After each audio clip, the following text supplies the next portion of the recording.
These stories are strange, heartbreaking, and frustrating.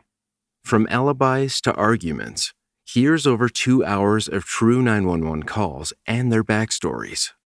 This body that was found, I don't think it's been 100% identified as her. Did you do anything that caused her to go missing? No, not at all. After a couple argued on a night out and went their separate ways, one of them ended up dead, and the other a suspect in a murder inquiry. Brown County Public Safety, this is Therese.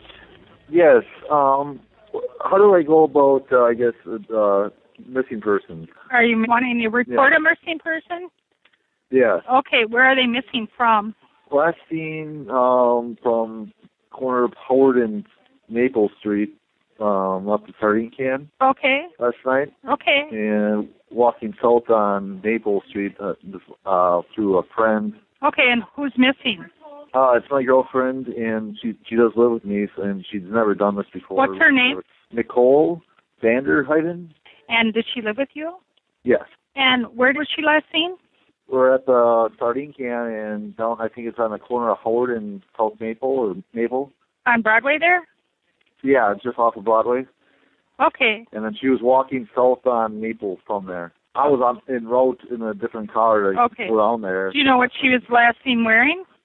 Yeah, she had a black and gray striped, horizontal stripe on top. Okay. And with black pants, black like capri pants, and gray high heel shoes. Okay. Any jewelry or anything? No. And what's your name? Doug. Last name? Detrie. Detrie. So she was on foot? Yes. No idea where she might go? No idea. I called some friends. Did she have a cell phone with her or anything? Yeah, and it's been off since last night. Okay. So it goes right to voicemail. Can you wait there for an officer? Do you Yeah, how long would it be? I'm not sure, but I think it's important that you report her missing. Yes. So just wait there and we'll have an officer come over and talk to you. If it's going to be a long time, I'll call you back, okay? That call was only made at 4 p.m. the next day.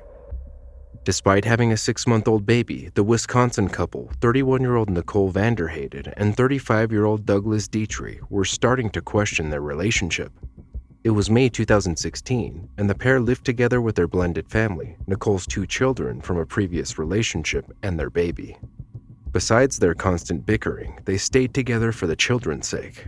The 35-year-old father told his mother he didn't know whether he was cut out to be a family man, and Nicole kept accusing him of wanting to be with other people. She was outgoing and good at hiding her problems, so when she and Douglas were invited for a night out on May 20th, she jumped at the chance. They arranged a babysitter so the couple could meet up with friends at a bar for a glam rock concert. But even when they had the chance to let their hair down, the pair continued to argue, and alcohol only fueled the fire. Eventually, they ended up hanging out with different friends. Nicole sent Douglas angry messages through the night, accusing him of being with other women. One read, "You hurt me all the time." However, his replies were calm, and gradually he stopped responding.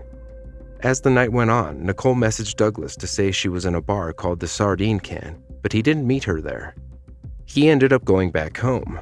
After midnight, Nicole turned down offers of a lift back to the house and left the bar alone. She was never seen alive again. The next day, after the 911 call, officers and Nicole's loved ones were surprised by how long it had taken Douglas to alert the police. He said he'd assumed she had stayed with friends. When the caller came in to give a statement, it was noted that he'd taken a shower, leading investigators to believe that he may have something to hide, and the tension between the partners raised alarm bells. Douglas then became a person of interest. Tragically, days later, a female body was found in a field 3 miles from the couple's home. The victim had been murdered elsewhere, then thrown down an embankment. She was so badly beaten that she had to be identified from dental records and was naked, apart from a pink wristband from her night out and a sock. The rest of her clothes were found dumped off a local highway. It was Nicole. The autopsy report was gut-wrenching. The mother of 3 had suffered 241 injuries and had been strangled, possibly with an electrical cord found with blood on it. With bruises to her hands and broken fingernails, it was clear Nicole had fought hard before being overpowered. Evidence showed she'd had intercourse before being killed, but it was difficult to determine whether it had been consensual. Blood spatters on her body were consistent with being stamped on as she lay on the ground. It was a brutal, violent murder. When her blood was then found on the ground near her home, it was clear that she was killed in her own neighborhood. Douglas was devastated when Nicole was identified as the victim. Because of the altercation the night before and his long wait to call the police, he was arrested and held for 18 days while police investigated whether he was the perpetrator. But he was released soon after when DNA results came back from the lab with none of his DNA on Nicole's body, and his Fitbit showed that he was sleeping at the time of the murder. Finally, after 4 months, there was a huge breakthrough. The DNA on the electrical cord matched someone in the police system, 40-year-old George Birch. Officers could see from his mobile records that he'd searched for news on the investigation. Even more damning, the Google dashboard on his phone proved he'd been to the sardine can bar the night Nicole disappeared. He'd also been near her home and to the site where her body had been dumped. The 40-year-old was then arrested and questioned. George told a shocking version of events, but did it all add up? He admitted he had played a part in the killing that night, but blamed Douglas for the murder. George had only moved to the area months earlier and said he'd met Nicole at the bar that night. He had offered her a lift home around 3 a.m. They parked up near the house and had sex in his truck. George said that Douglas came out and discovered them and, enraged, he'd knocked the 40-year-old out. He claimed that when he came round, Douglas was standing over Nicole's beaten body. George said Douglas forced him at gunpoint to help him dispose of the body. That brought investigators back to the digital evidence, along with the Fitbit records saying that Douglas was sleeping. A driving monitor device on Nicole's car showed that it hadn't been driven, but it was supposedly used to dump the body. These wouldn't be the only questions to come up with George's statement. Why would Nicole hook up with someone right outside the home she shared with her husband? And if George had been forced to help a man get rid of a body, why did he calmly go fishing the next day? One crucial piece of information was brought before the jury when Douglas was questioned after Nicole's disappearance. Officers also noted that he didn't have defense wounds, despite the fact that the victim had fought for her life. The prosecution believed George had lured Nicole into his truck with the promise of a lift home, and when they'd got there, he'd forced himself on her, beaten her to death, and then dumped her body. The electrical cord had George's DNA on it, so did her body. Finally, 40-year-old George Birch was found guilty of first-degree intentional homicide. It was revealed George had faced a murder charge back in 1998. A jury had found him not guilty of a gang-related shooting, and at the time of the murder, he was wanted for hit-and-run charges. 2 months later, he was sentenced to life without parole. Nicole's loved ones applauded. George didn't make a statement. The judge called it the most brutal murder committed by one person in the history of Brown County. Additionally, the judge ordered that George would never profit from any book or film about the case. If any were to happen, the proceeds would go to the victim's family. To date, George Birch continues to claim he was simply caught up in another couple's argument.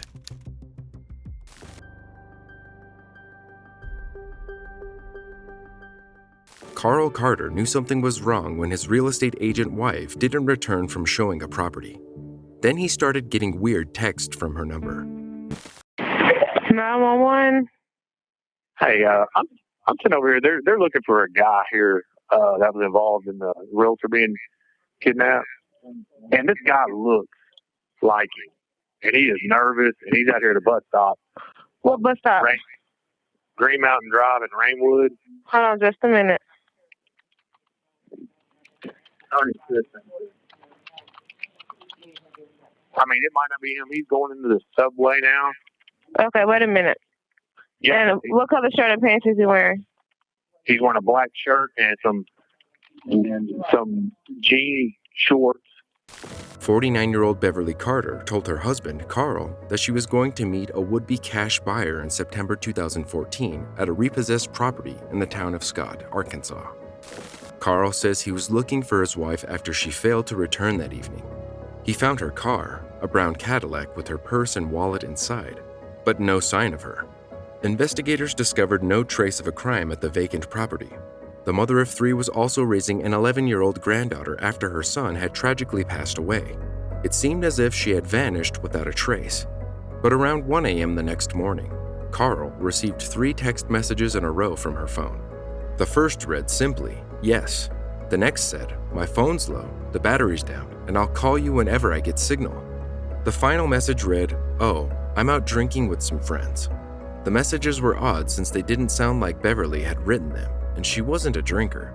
Police looked into the couple that was viewing the property, but it turned out they had used aliases.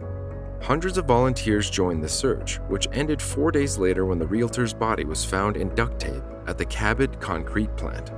Investigations led to Aaron Lewis, who had allegedly wanted to hold the estate agent for ransom. He had scouted for an empty house to trap her. Lewis worked at the site where Beverly's body was found. He told reporters after his arrest that he had sought out a rich broker. His wife, Crystal Laurie, promised to testify against him as part of an arrangement that secured her a 30-year prison sentence after she pleaded guilty to first-degree murder and kidnapping in the case. According to a 2-hour text exchange between the couple, they had wanted a married woman, so a husband would be available to pay ransom. One house was deemed unsuitable because it had too many surveillance cameras.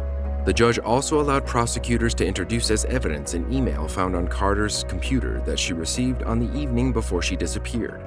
The email, a request for real estate listings, came from a Google account that investigators linked to Laurie that uses an alias attributed to Lewis, Stephen Adams.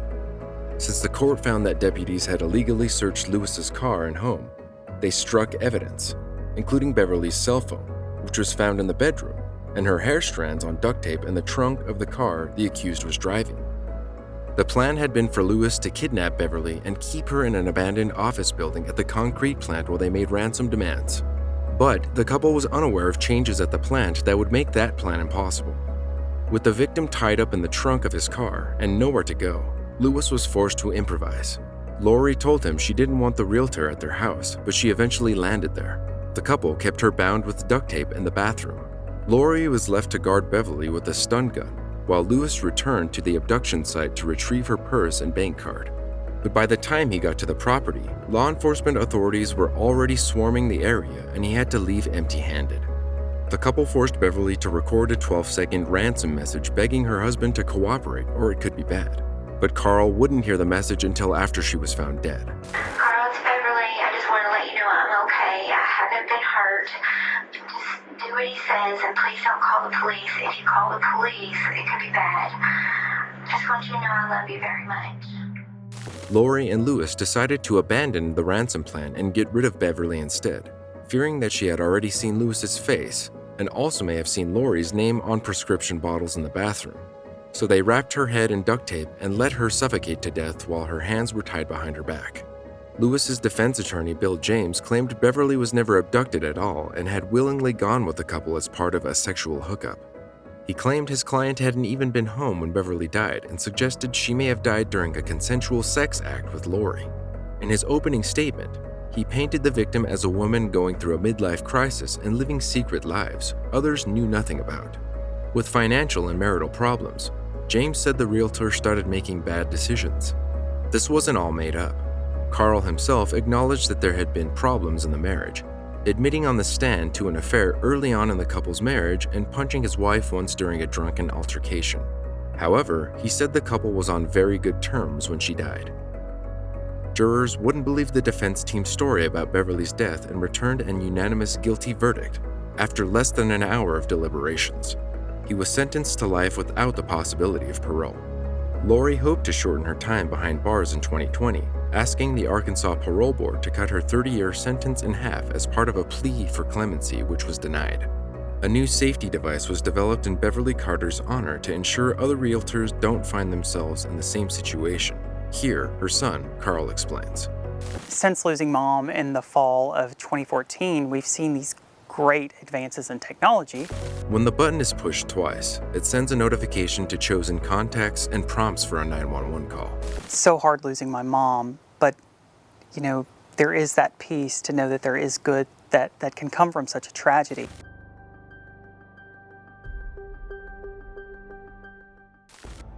County 911, what is the location of your emergency? Okay, ma'am. Hello? Hello? Yes, I need you to take a couple deep breaths so I can see what's going on. What is the address where you need this to come? What? Okay, what is the telephone number you're calling from in case we get disconnected? I don't know this number. I know my cell phone number. Okay, what is that number? Okay, who am I speaking with? My name is Russell Faria. Russell, what's going on there? I just got home from a friend's house, and my wife killed herself. She's on the floor. Okay, Russell, I need you to calm down, honey, okay?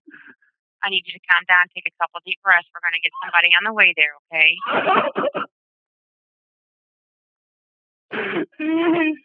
What did she do? Do you know?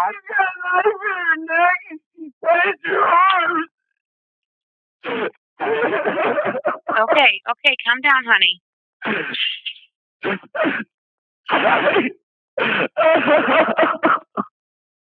Is she breathing at all? No. She is not breathing?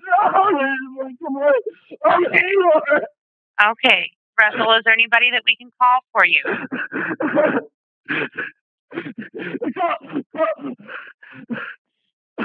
My mom. Okay, Russell, take a couple deep breaths, hon, okay? Okay, what is your mom's name? My mom is Lucy. I'm sorry, I can't understand you, hon. Lucy. Lucy? And what's her last name? Maria. How old is your wife? My wife, she's 42. 32? 42. 42? Okay, and you're for sure she's not breathing right now? She's dead. Okay. Russell, how long were you gone today? I left around 5. I just got back. But she was at her mom's, and her friend was bringing her home, so I don't know what time she got home. And you said that,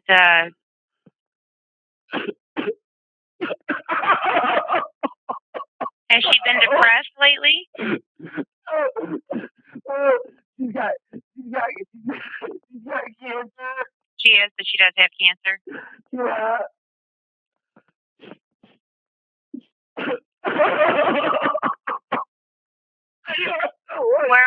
Russell, where's the knife now? I'm sorry, I didn't understand what you said, hon. It's laying right next to her? No, it's in her neck. It's in her neck? Okay.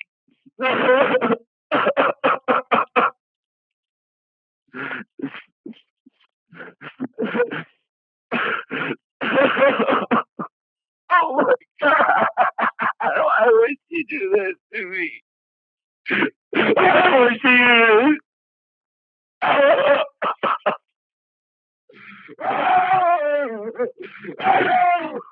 Russell, they're on the way, hon, okay? They'll be there shortly. Is there anybody else there in the house with you? No, there's nobody else here.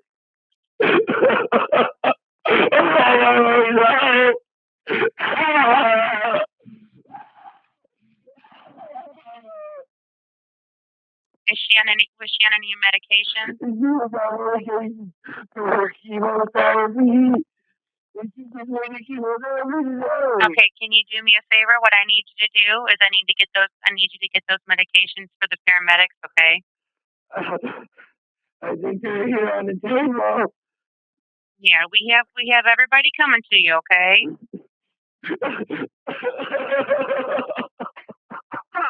But what I need you to do is take a couple deep breaths and try to get her medication together, okay?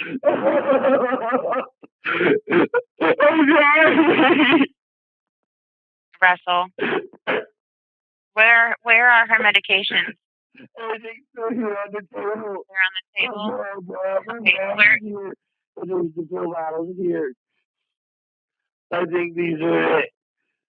Okay, where is she in the house? She's In the living room? Okay. Where are you right now?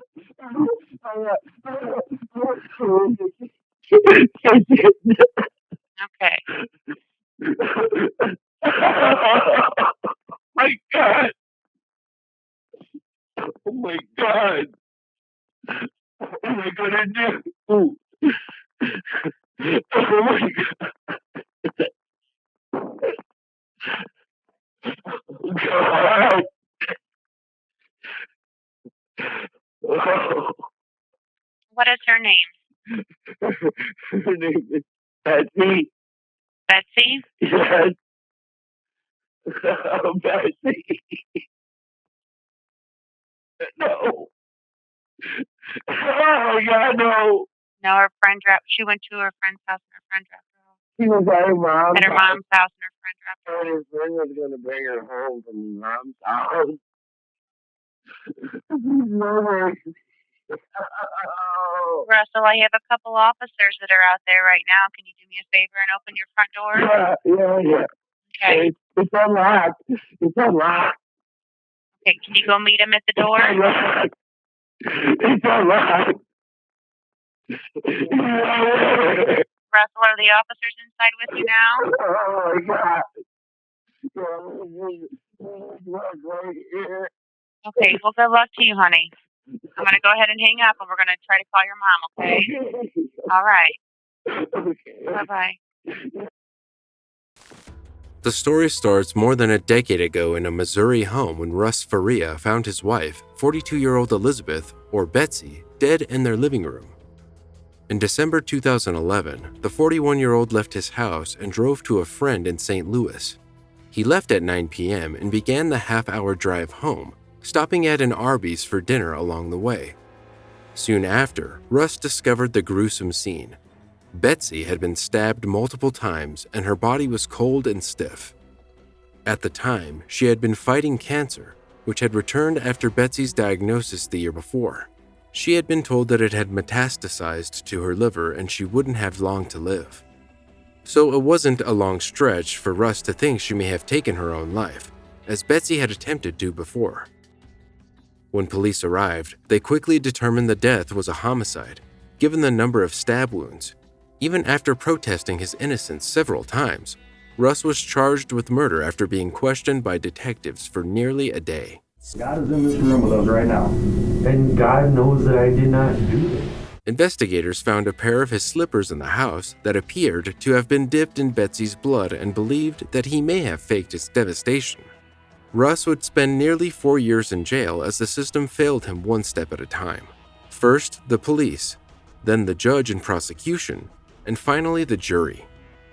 Yet, in spite of this, it took his defense lawyer, Joel Schwartz, only a few hours to deduce who likely committed the murder. Schwartz was hired by the accused's cousin and advised that he look closely at Pam Hupp, a friend of Betsy's who had been acting strangely. Hupp had driven Betsy home the day of the murder and was the last person to see her alive. The 53-year-old also had a motive. She had been named Betsy's life insurance policy beneficiary only 4 days before the murder. Furthermore, the lawyer found several inconsistencies in Hupp's statements to the police, but the cops trusted the mother of two for some reason. Did you go inside? No. So did you ever actually go inside the house? I did. Well, we just went in. She turned on the hall light. The judge at Russ Faria's 2013 trial barred Schwartz from introducing Hupp as a suspect, ruling that none of the issues surrounding Hupp qualified as a direct connection to the murder. The jury also never heard that Pam Hupp insisted on driving Betsy home that night or that she was the only beneficiary. It seemed as if Russ's rock-solid alibi was not enough. The 4 friends Russ had watched movies with testified to his whereabouts that night, as did video surveillance from stops he made and an Arby's receipt found in his car. He was found guilty and ultimately sentenced to life plus 30 years. Until a new trial in late 2015, a judge found Russ Faria was not guilty and set him free. At the end of Russ's second trial, Schwartz warned that if Hupp were not prosecuted, she would likely kill again. And she did.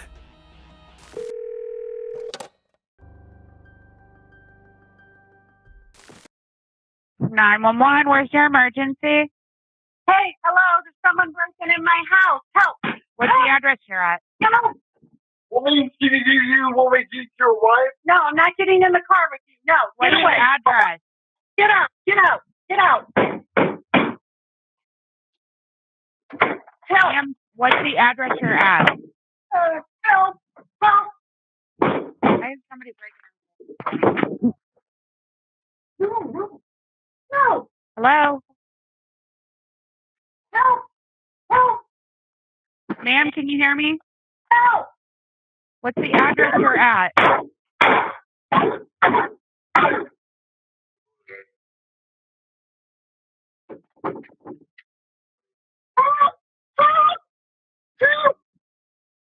Hello? Hello? Hello? Who is it? Are you there? Yes, I am. Where are you at? I'm in my house. Where are you at?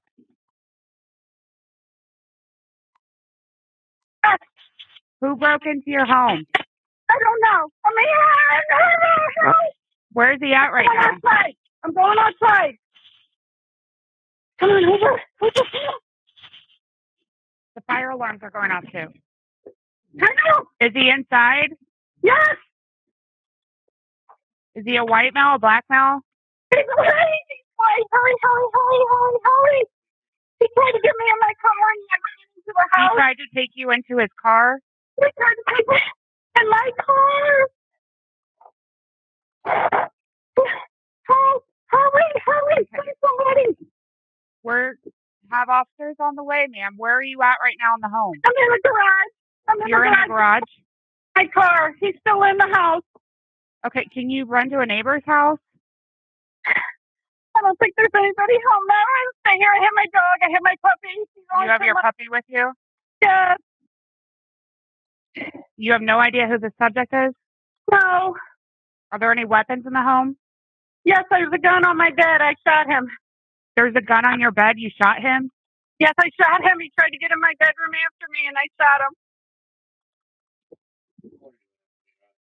There's a gun in the home. She said she shot him. Is he still, as far as you know, is he still in your room? No, he's in the hallway. He's in the hallway? Is he moving? Is he hallway? No, he's not moving. Not moving? Oh, hurry! Ma'am, we already have help on the way. Just stay on the line with me. Is the garage door open? Yes, everything's open. I was leaving out of my car. Where are they? They're on the way, ma'am. Are you injured? No, he didn't get me. He didn't get to me. He didn't get you? No, he did not get me.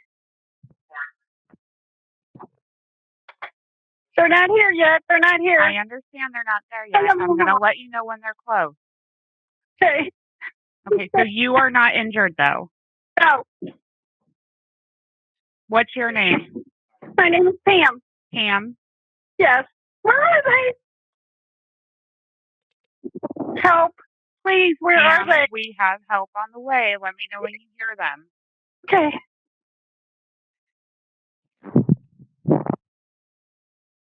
I should have an officer pulling up. Do you see him? It's an unwhite car. I don't know. It's just a white car. It's going to be one of our command staff. Is he in a uniform? He's here. Okay, I'm going to let you go. Talk to the officer. In August 2016, Hupp called 911 claiming she just shot an intruder in her home. Police arrived to find a man named Louis Gumpenberger dead on her floor. A clumsy note found in his pocket instructed him to kidnap Hupp and make her turn over Russ's money, a reference to Betsy's life insurance payout. The alleged intruder was a single father on benefits. As investigators dug into the evidence, Hupp's self-defense argument would crumble. Cell phone tracking revealed she had lured Gumpenberger from his apartment and driven him to her house, where she shot him to death. She then planted evidence including a knife that she had bought at a dollar store and money with serial numbers that matched the ones found on Hupp's dresser.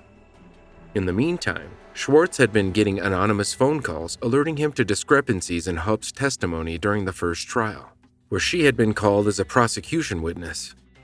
She'd claimed her mother had recently died of Alzheimer's, but Schwartz discovered that her mother had, in fact, likely been pushed off a balcony to her death.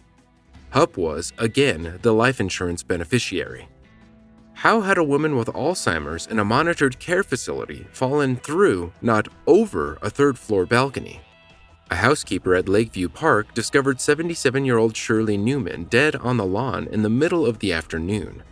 In the police photos, the railing in question had damaged vertical bars, but the horizontal bars were undisturbed. The answer lay in Hupp's interview with investigators after Betsy's murder. She said that if she wanted life insurance money, her mother would have been easier to kill than Betsy, who was physically stronger than her. I really hate to say it, wanted money. My mom's worth $500,000 that I get when she dies. My mom is dementia and doesn't half the time know who we are. Right. If I really wanted money, there was an easier way than trying to combat somebody that's physically stronger than me. But shockingly, police never interviewed Hupp about her mother's death.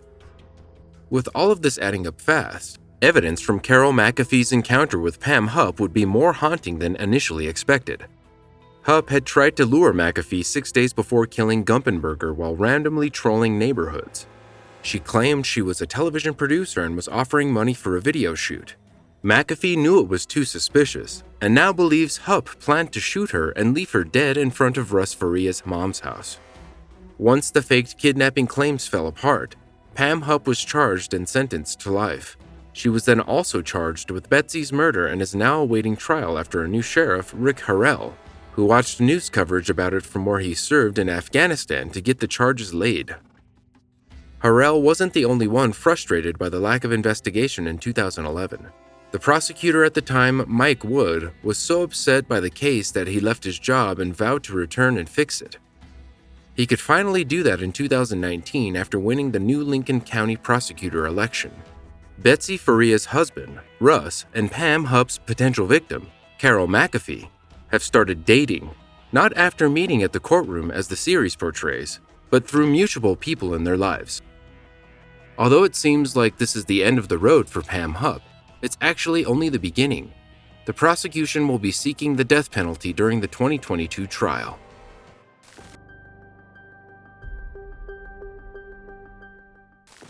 Honda County 911, what's the address to your emergency? Oh, yes. A little girl got shot with a shotgun. What's the address? It's God darn it, I don't know. Let me... Okay, what's the road name, sir? My God, I don't know. I just moved here. I don't know. Okay, can you give the phone to someone that does know? He won't come because he's the one that did it. Okay. He shot her with a shotgun. Where are you at, sir? I'm at, God, I'm so friggin' crazy. I'm telling you. Yes. I don't, sir. Let me see. Where in the... What road are you on? Where am I at? Oh, you better hurry. Okay, what's the phone number you... I don't know. Okay, can you tell me a better address? Because that's not... I think the little girl's dead. Okay, listen to me, sir. Is there some way that you can look on the front of the house and tell me the address? Sir, listen to me. That's not showing to be a correct address. I need the address. That's it. So you're saying it is correct? Yes. Oh, her head's moving.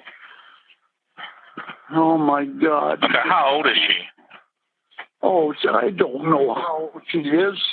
My God, she's my daughter. And her boyfriend shot her with a shotgun.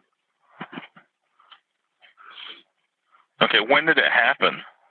Right now. Okay. Come on, people. Get here. And you said her boyfriend done it? Yep. Where's he at? He's in the bedroom. Okay, is she breathing? Yep, I can see her head moving.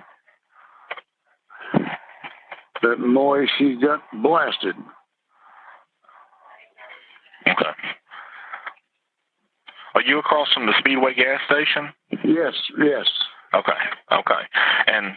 Hurry, will you hurry? Sir, they're already on the way. I've got some questions to ask you, so our officers and responders are going to be safe when they get there. Okay. Okay. Is there any serious bleeding? Yeah. Oh yeah. Okay. Yep. Okay. Is she completely alert? Oh, I just see her head moving.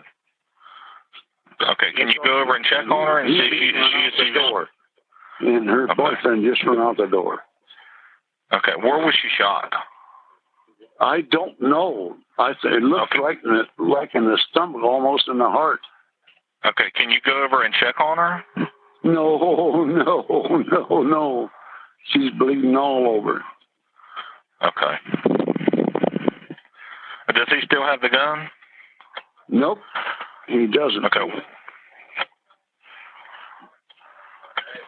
And do you know where he's going? I don't know where he's going. Okay. My God, she's bleeding bad. Okay, and do you know how old your daughter is, sir? Oh, you're crazy. Are you talking to the person that shot her? Yeah, I am. Okay, where is he at right now? He's right here, and he's starting to leave, I think. Okay, does he have a vehicle he may leave in? Yep. Okay, what type of vehicle is it? What color is it? It's a Ford Explorer. Is that him talking? And he just left. What color is it? It's kind of a gray, blue or something. Then why did he shoot her? He's one crazy son of a... Let me tell you. Do you know why he shot her? I do have no idea. But the little person's sitting... I say her head's still moving. But God, hurry him up. Will you? Yes, sir. They're already on the way. They're coming as fast as they can. Do you know how old she is? God. She's 30-some years old. Okay. Oh, my God. We got blood all over the place. Okay, can you tell me if she's breathing? I'm 81 years old, and I never seen nothing like it. I understand, sir.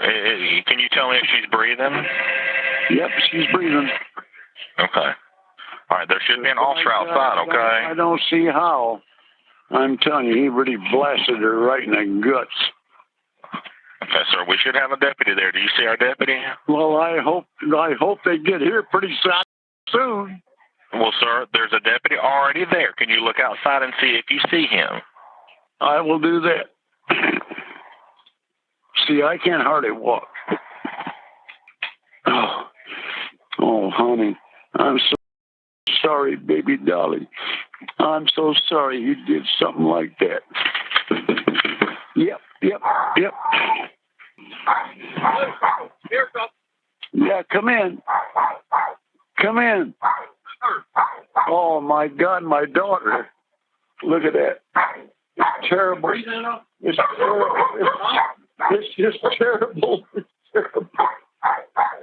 It's terrible. I don't know why that's something like that.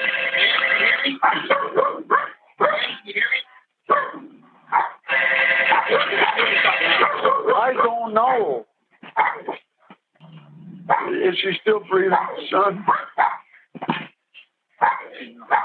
She's not breathing? She's not breathing, son? No? Oh, my God. My God. She's not breathing? No, where's the gun at? I don't know. Did you see what happened? Yeah. He just came out of my bedroom and took the shotgun and blasted her. Is she dead? Ma'am? No, she's not dead. She's not dead. I seen her head move. You didn't have a phone. Are you sure? Yeah. I seen her head move. I did too. That's son of a self-kill. 56-year-old Tina Meyer was found dead in September 2016 at a home on Old Maplehurst Road outside of Jacksonville. The woman had been shot once. Her longtime boyfriend, 53-year-old Terry Gordon Barnes, was arrested by the Onslow County Sheriff's Office and charged with an open count of murder. The couple was at home with the 81-year-old Addison Riley, Meyer's stepfather, who also lived there. The partially disabled man who used a wheelchair had just recently moved in with them. The three of them had gone out drinking that night at a local bar called the Globe and Anchor. Later that night, they returned back to the trailer. Terry and Tina started arguing about something, and the situation most likely escalated since they'd all been drinking. At the time, Addison was not in his wheelchair but sitting on the living room couch. His stepdaughter was standing nearby. Barnes then went into the bedroom and grabbed a shotgun, which he pointed at Myers in the living room. He later claimed that he thought the gun was not loaded and was just doing this to scare her. But when the 53-year-old pulled the trigger, the gun fired, striking her in the chest. The shooter then returned the weapon to the bedroom. The victim's stepfather managed to restrain himself despite witnessing the ordeal. Neighbors said they didn't believe it was something Barnes was capable of, including John Morris, who told the media the shooter was just too nice. In fact, Morris said Myers was also pleasant, except when she was drinking. Deputies had previously responded to a verbal argument between the couple in March 2015. In May 2019, the judge declared a mistrial after the jury was deadlocked. It turns out they were leaning in favor of a second-degree murder conviction. Barnes took the stand and told jurors he did not shoot Meyer, despite earlier testimony from a deputy who said the man admitted to the murder. In fact, in a twist of events, he said the gun went off during a struggle with the woman's father. Earlier, a deputy had testified that Barnes told him that he and the victim's father had agreed over whether or not a shotgun was actually loaded, while admitting and then denying he had shot the woman. On the stand, the accused reenacted what happened. He said Meyer was arguing with her father, claiming Addison Riley came out of his bedroom with a shotgun. Barnes said as he tried to disarm Riley, the gun went off, killing Meyer. As for conflicting statements to deputies, Barnes claimed that he was inconsistent that night because of stress and the fact he had been drinking. What seemed consistent was the claim that the victim would regularly get into disagreements with her father over her borrowing money. Others have testified that her father was there that night, and the state has said that they plan to put him on the stand. An estate crime lab employee testified that gunshot residue was found on both Barnes and the victim's father, who first responders said was there that night. After the mistrial, Terry Barnes took an Alford plea, meaning he pleaded guilty to second-degree murder but maintains his innocence. He was sentenced to 14 to 17 years in prison.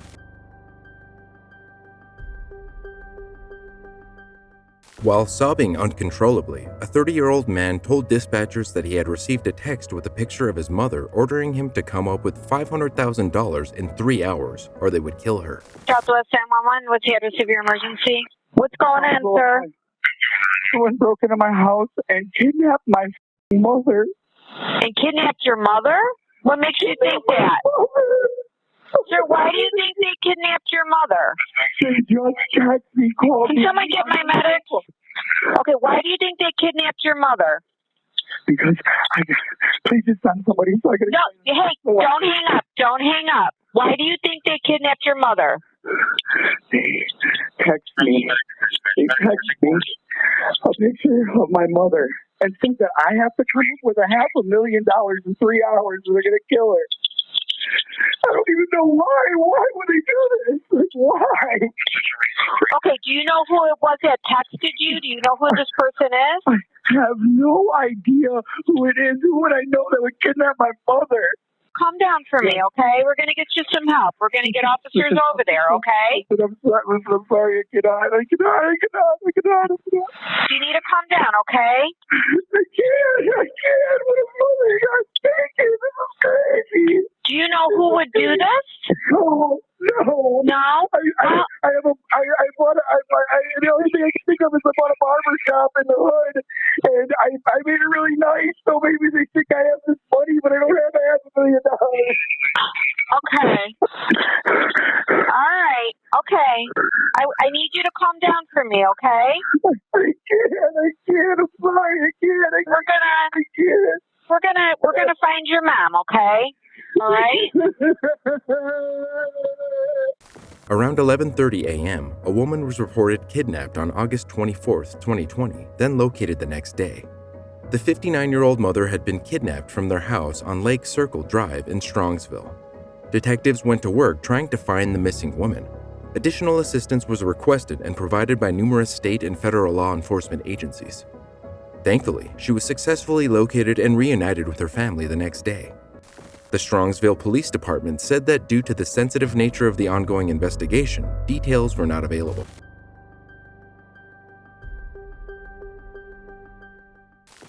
Emergency. Yes, I'm in the middle of the field. The Safer just pushed some guys over. Right here going towards Javelin on both sides. My truck ran out of gas. There's one car here and got chased to the woods. Please hurry. Okay, now run that by me. We're not talking to him. I actually ran into him. Ah, you ran into him. Okay. Got the first guy. Do you need an ambulance? Yeah, no, I need the cops. Okay. Is anybody hurt? Hello? Hello? Hello? Hello? On August 8, 2013, 26-year-old Brandon Lawson left his Texas home after a disagreement with his girlfriend, Ladessa Lofton.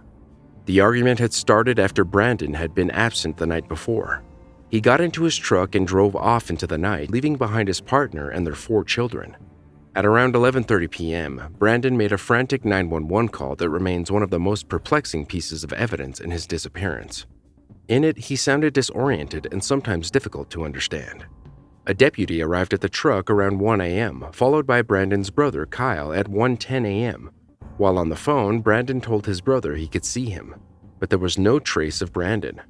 At the time of the 26-year-old's disappearance, he had an active arrest warrant, so Kyle believed his brother might have been hiding from the deputy. He left a gas can in the back of the truck and decided not to stick around since his children were with him. When Kyle returned around 5 a.m., Brandon was still nowhere to be found. 3 hours later, the truck was towed and Brandon had seemingly vanished. Over the years, many theories have emerged about what may have happened to Brandon. Some people believed he was under the influence of drugs or alcohol and was hallucinating during the call. Others thought he was involved in criminal activity and may have been targeted by someone.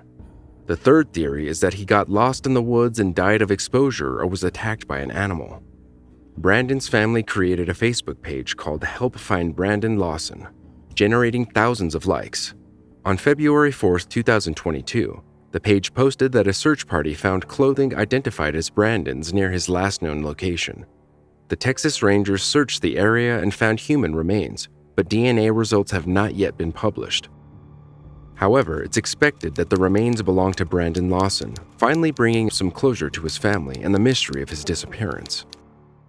Although multiple comments said that Brandon's brother confirmed he had been found, as of October 30, 2023, the Facebook page, run by the missing man's family, posted this update. Good afternoon, community. We do have a small update regarding the human remains found in February of last year. Since our last post, the laboratory has been continuing to try to pull any kind of DNA or genetic markers from the remains. A few weeks ago, one of the tests was able to extract some information. This test confirms that the remains are in fact those of a male. The test was also able to extract some genetic markers that can be compared to DNA from Brandon's father in an attempt to ID them as being Brandon. While the Texas Ranger in charge of Brandon's case stressed not to hang all of our hopes on this news, he did say that he was feeling positive about it. As are we. We ask for continued prayers for the laboratory results and the Lawson family. The Ranger was not able to give a timeline for when this analysis would be complete, but we are hoping it will be soon. Thank you for all your continued support.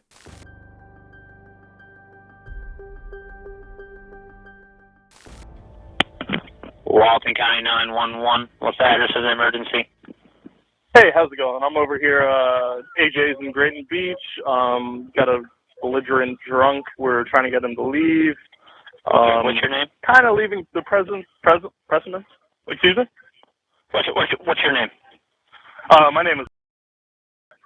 Okay. Phone number just in case we disconnected. This number? Okay. All right, is he leaving now, or is he still there, not leaving? He's kind of still lingering in the parking lot. Okay, We're already on the phone, dude. Like, I'm not with it. Disorderly intoxication. Okay. What kind of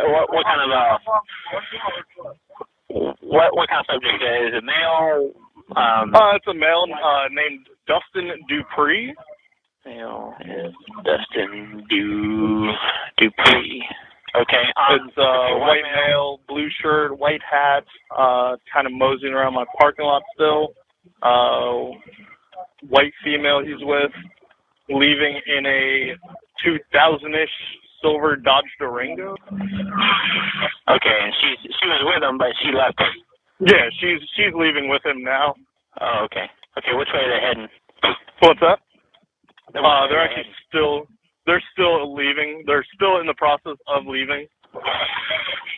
He actually ran over. She actually did what? I'm sorry. No, he's trying to leave, but he actually ran over my parking curb.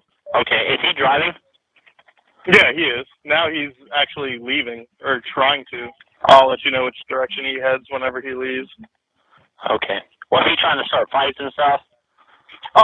Well, he was sexual banter with patrons. I finally figured out who it was as the person to come outside. They heavily intoxicated. And then after we explained to him that you need to leave, he kind of refused to leave and pushed my other security. And that's when we explained to him, dude, we're calling the Walton County Sheriff's Department. Yeah, they have not actually left the parking lot. Okay, they're still in the parking lot. Okay. Did he get physical with anyone, or he just verbal? He kind of got a little physical with one of my security guys. That was about it. Okay, he didn't have any weapons or anything on him. I don't believe so. Yeah, this gentleman is still in the parking lot. He has not actually left. Okay. He's pulling out again now. Okay, were you able to get a tag? Let me see if I can get one as he's pulling out. It's kind of unclear. Oh, let me see real quick. Are you calling? I think I got it. Okay. Possible. Okay, is he pulled out yet? Yeah, he pulled out. He's heading towards 98. Towards I think your boys just grabbed it. Yeah, yeah, he's evading now. Yeah, he's evading. Oh, is he? Hey, he went towards Seaside. He peeled out and went towards Seaside, but it looks like they Yeah, they just gave that out. So I'm gonna get off the line with you, okay? Okay. All right, thank you. Bye-bye. Yes, sir. Thank you. Bye. The caller's fears came true just a few minutes later. In the late hours of August 31st, 2018, the drunk driver caused a fatal crash that claimed the lives of 3 people. While leaving the parking lot, witnesses saw him run over a curb and drive in the wrong lane of traffic. After coming dangerously close to colliding with the sheriff's deputy at the intersection, the officer initiated a pursuit. Unfortunately, 21-year-old Dustin Lee Dupree's high speed made it impossible for the deputy to maintain visual contact. The drunk driver then ran a red light, causing the catastrophic collision. Dupree died on impact, as well as taking the lives of 43-year-old Robert Michael Brown, his wife, 44-year-old Meredith Margaret Snow, and their cherished husky, Kalani. The drunk driver's girlfriend, 25-year-old Brittany Elaine Spires, was critically injured. The highway was closed for several hours. During a comprehensive investigation into the crash dashcam video footage, transcripts of the 911 call, and witness accounts shed light on Dupree's impaired state at the time of the collision. The 21-year-old's blood alcohol content was nearly 4 times the legal limit. A GoFundMe page was set up for Spires. According to the family, after suffering devastating injuries, doctors are surprised at how well she was doing. In an update nearly a year after the accident, the page said in part, "Brittany has come a long way, but unfortunately her recovery is not over. She is still going to have another surgery to re-break her leg because it didn't heal properly. Her life is forever altered because of the accident, but has overcome so much, and I'm so proud of her." Spires has since made a full recovery.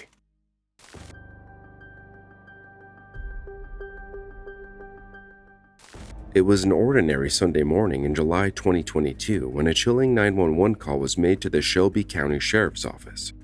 Little did the dispatcher know that this call would soon take a deadly turn. 911, what's your emergency? Hello?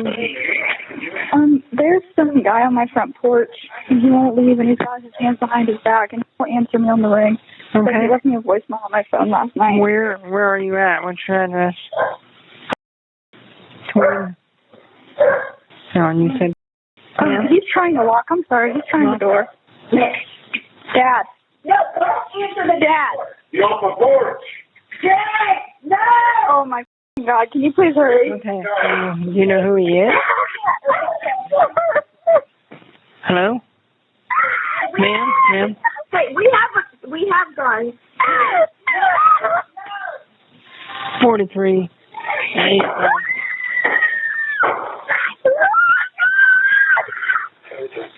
Respond to North Peak Road. Male subject attempting to gain entry into the road. Still getting further. Please hurry. I'm sorry. Ma'am? Yeah? What's going on? He broke through the door and my dad shot at him.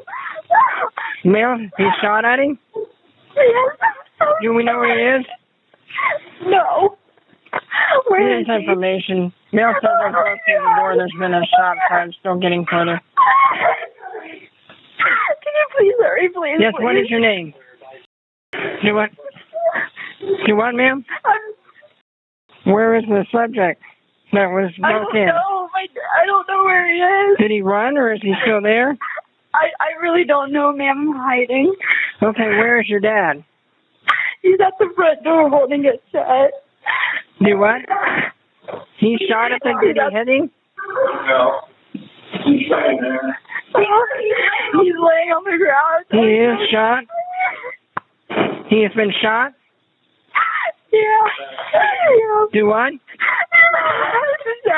Ma'am, I need you to calm down enough to tell me, has he been shot? I think so. I don't want to look. Please don't make me look. Has he been... It's okay. I can talk. It's fine. Okay. I need to know if he's been shot or not. I believe so, yes. I'm sorry. Do we know who he is? Yes, please. I'm sorry. Yes, I know who he is. No, Daddy, come back. No! Do we know who it is? Yes. Yeah, he is an ex-boyfriend of mine. It's an ex-boyfriend? Yes. They're advising a male subject has been shot. I'm going to put squad on standby. I'm so sorry. No, sorry. You're fine.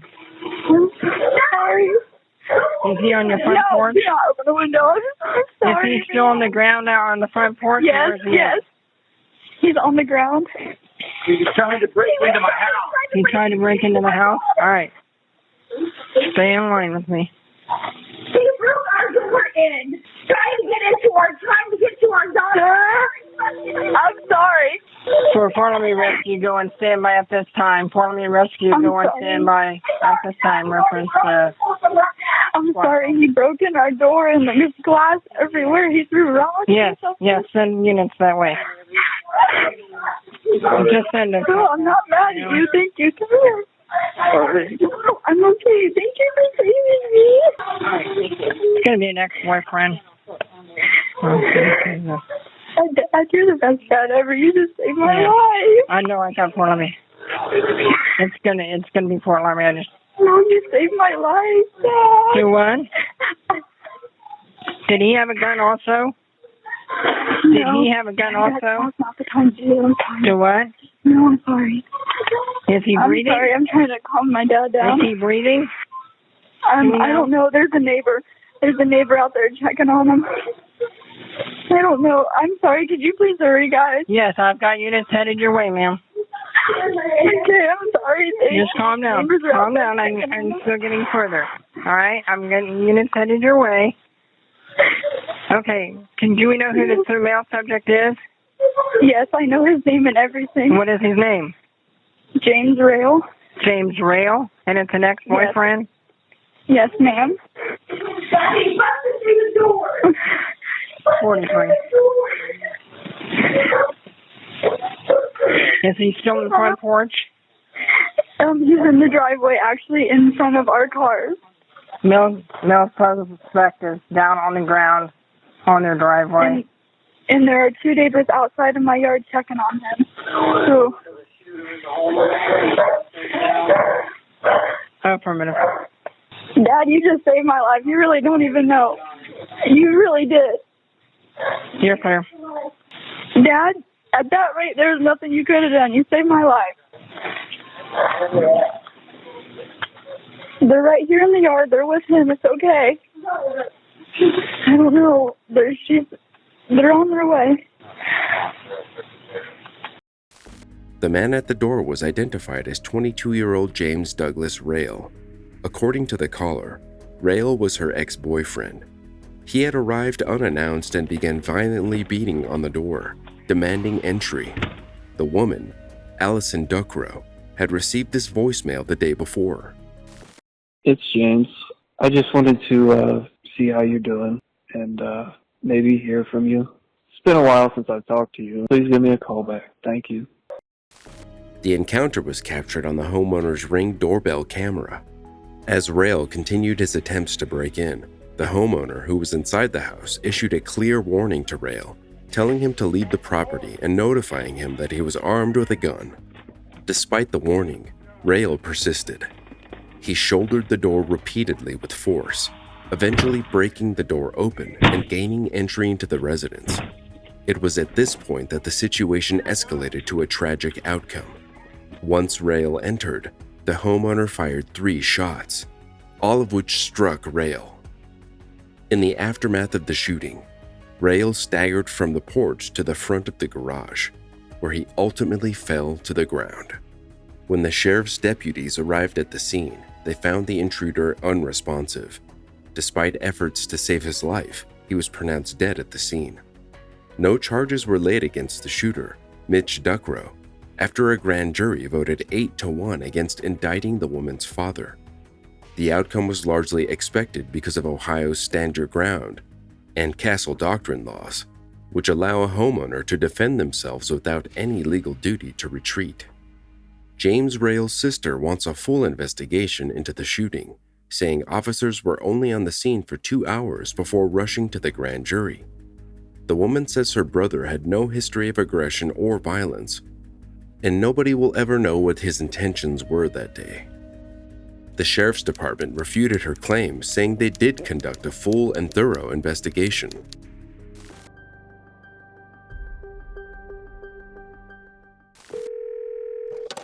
Walmart employees caught a shoplifter, and after they decided to take the law into their own hands, there were disastrous consequences. Lakeland Police Operator 511. How can I help you? This is Rick at Lakeland Walmart, 98 North. We need a car up here for shoplifter. One moment. And you have them in custody? Yeah, the security's outside right now getting them. Oh, okay. And is it a male or female? Male. White, black, or Hispanic? White. And what was your name again? My name's Rick. I work for Walmart. Okay. And are you who we're going to make contact with? What's that? Are you who we'll be making contact with? I'd be Randy at the security. Okay. Yeah, they all know him. All right. Can I get a phone number for the store? Mine phone number or store phone number? Phone number for whoever we need to make contact with. So probably just the store phone number. What's the store phone number here? All right. We'll get an officer out there as soon as we can. Thank you. Bye-bye. Bye. Just after 3 a.m. on February 7th, 2016, officers were called for a shoplifter who had been apprehended. 64-year-old Kenneth Wisham had been spotted by eagle-eyed employees as he attempted to steal over $400 worth of goods at the Florida Walmart. Wisham set off the store alarms as he took his trolley containing DVDs, video games, medicine, and a toaster out the front door. Making a break for it, the shoplifter began running through the store parking lot, abandoning his trolley as he attempted to escape. As he ran, Wisham struggled to keep his trousers from falling, slowing him down. Customer service manager Crucelis Nunez was able to catch up. Once in line with the shoplifter, Crucelis jumped on the 64-year-old's back, causing him to fall to the ground. The manager then punched Wisham repeatedly as he desperately tried to shield himself with his hands. Believing the attack was over, the shoplifter attempted to stand but was immediately met with Crucellus hitting him again. As more store colleagues made their way over, loss prevention manager Randall Tomko and support manager Nathan Higgins joined the fray. Tomko grabbed Wisham's wrists and put his knee firmly in the man's back. At the same time, Nathan held the thief by his ankles, stopping him from being able to defend himself, rendering him powerless to avoid the oncoming blows. As Wisham lies on the ground, he calls out to the Walmart employees, telling them, "Let me go. I didn't do anything. I didn't do anything. I can't breathe." Crucellus checked Wisham's neck and believed that she felt him swallow. Assuring the other two that he was fine, all three resumed their positions until the 64-year-old went limp. Then, with the situation taking a drastic turn, the three employees attempted to perform life-saving measures on Wisham while calling 911 and waiting for medics to arrive. Hello? 911, status of the emergency. This is Locate 911. Offset. Call from the location of Walmart Lakeland on Highway 98 North. Showing address 5800 Highway 98 North. Okay, caller, what is your name? Okay, tell me exactly what happened. Well, you have somebody on the way, right?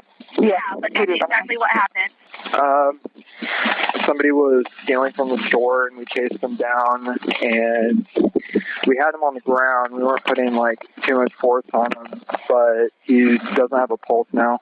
Okay, and are you with the patient now? Yeah. Okay, and how old is he approximately? How old do you think he is? He has some gray hair. Okay, but just if you were to guess his age, what would you guess? 50s. 50s, okay, and is he awake? He has his eyes closed. Is he breathing? He's not breathing either. Okay, Lakeland, that's an echo level. Thank you. Okay, I'm sending the paramedics to help you now. Stay on the line, and I'll tell you exactly what to do next. Okay. Okay, is there a defibrillator available? We're not inside the store. We're outside the store. Okay, listen carefully, okay? Okay. Are you right by him now? Yeah. Okay. Lay him flat on his back on the floor ground and remove any pillows. Okay. County, just so you're aware, LPD is en route reference to the person down shoplifter. Okay, thank you. Sir, are you with the store? Are you an employee? Sorry? Hello? I'm sorry, what'd you say? Are you an employee with the store? Yes, I am. Okay. Just let me know when he's flat on his back. He is. Okay, listen carefully, and I'll tell you how to do chest compressions. Make sure he's flat on his back on the floor, and place the heel of your hand on the breastbone in the center of the chest, right between the nipples, and put your other hand on top of that hand. Okay, pump the chest hard and fast, at least twice per second, into and 2 beats, and let the chest come all the way up between pumps. And we're going to do this until help can take over. Count out loud so I can count with you, okay? Do you understand me? Yeah. Okay. Start counting out loud now. 1, 2, 3, 4. 1, 2, 3, 4. 1, 2, 3, 4. 1, 2, 3, 4. Keep going. Keep counting out loud with me, okay? 1, 2, 3, 4. 1, 2, 3, 4. 1, 2, 3, 4. Keep going, okay? 1, 2, 3, 4. 1, 2, 3, 4. 1, 2, 3, 4. 1. Lakeland PD is here. Okay, you can go ahead and hang up the phone then. Okay. When ambulances arrived, the man was blue lighted to the hospital. He never woke up. Pronounced dead hours later, an autopsy found Kenneth Wisham's cause of death to be mechanical asphyxia due to restraint. Walmart's head office released the following statement: "Our hearts go out to everyone affected by these events. The status of the associates involved continues to be reviewed. We'll continue working with law enforcement officials as we have from the beginning while conducting our own review." The medical examiner's report was released months later and found that Kenneth Wisham had sustained 15 broken ribs during the ordeal. Nearly 7 months after Wisham died, Lakeland police issued arrest warrants for 35-year-old Nathan Allen Higgins, 23-year-old Crucellus Nunez, and 58-year-old Randall Eugene Tomko. the three each faced a charge of manslaughter. Due to his minor role, Higgins' bail was set much lower than his counterparts. Defense teams attempted to argue that Wisham had passed away when he fell to the ground due to a mysterious heart condition. However, the wider community was outraged that store employees essentially gave a simple shoplifter the death penalty. During the proceedings against the three, in April 2020, 62-year-old Randall Eugene Tomko passed away from a suspected heart attack. Charges against Crucelis Nunez continued, and she pleaded no contest to a charge of attempted manslaughter. In August of that year, she was sentenced to 5 years probation for her part in Wisham's death. In a letter to Crucelis, which was read out in court, Kenneth Wisham's sister wrote, "My brother's life was valued at around $400 worth of DVDs, etc. I hope you never have one night good sleep, and I hope this never happens to anyone else I know and love. I feel like justice failed my family, and I know it failed Ken. Rest in peace, Ken. We love you." As it stands, Nathan Higgins still faces charges of attempted manslaughter, but no updates have been published due to the backlog of cases post-COVID.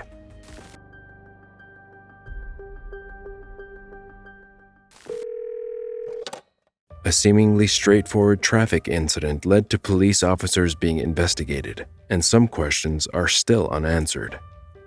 Perry Allen was on his way to work in the early hours of the morning. As he pulled into the turning lane, he saw something lying in the road but couldn't stop in time. He soon realized that something was actually someone. 911 emergency, where do you need help? I just ran over somebody. They were laying in the, Okay, they were laying in the road. Where are you? I'm on 98 North.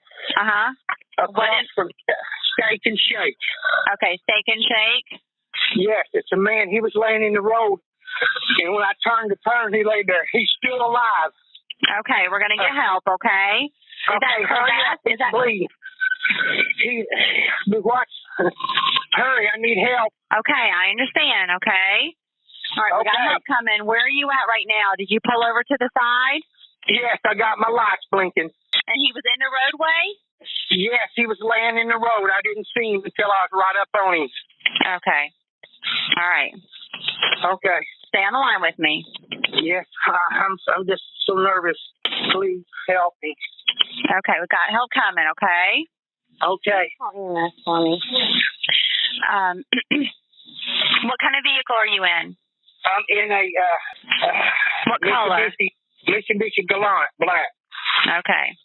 Are you there with the patient now? Yes. Okay. And he's breathing? Yes, he is. Is he still on the roadway? Yes, he is. It's on the side road. I can't find my emergency light. Are you northbound or southbound on 98? I think I'm southbound. You're in the southbound lane? Yes, I'm on the turnoff. Yeah. Okay, but it's on 98, right? Yes, ma'am. Right across from Steak and Shake and Aaron's Rena Center. Okay. Okay. Right. Stay on the line, okay? What's your name? My name's... Got help coming to you. Please. Okay. They're coming as fast as they can, okay? Do you want to stay on the line with me in case anything changes? Yes. Okay. I'm on, sir. Hang in there. Is the traffic going around you? No, there ain't no traffic right now. Okay. Okay. Just as I got up on him, I saw him. I didn't have time to stop. Okay. Please. Here, I see, sir. Got him coming to you, okay? Hey, lay down, sir. Don't get up. Don't get up, sir. Don't get up. Just lay right there. They're coming. Do you know what part? Was it just one tire that ran over him, or what? He was laying in the middle of the road, and I just ran over him. I didn't. Okay. But the accident may have been avoidable. When emergency responders were dispatched to a medical call on August 19, 2015, around 2:30 a.m., the Lakeland Police Department were already there. The 911 caller had said a man was lying in the road outside an AT&T store.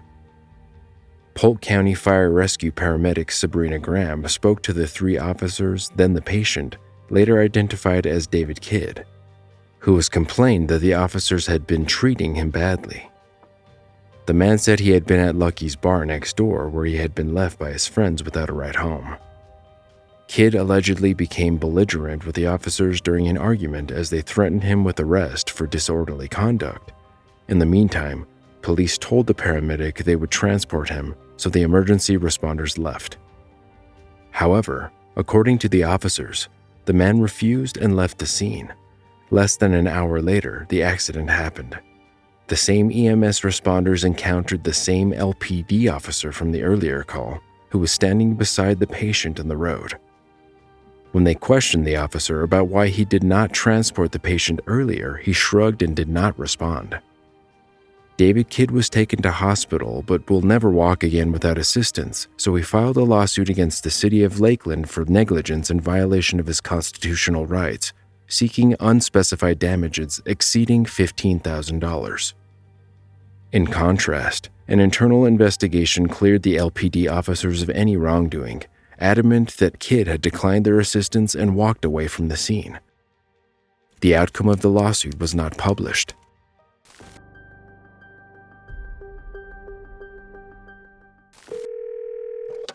Around 11 a.m. on July 25, 2022, a witness called 911 to report a shooting at a local Richmond deli.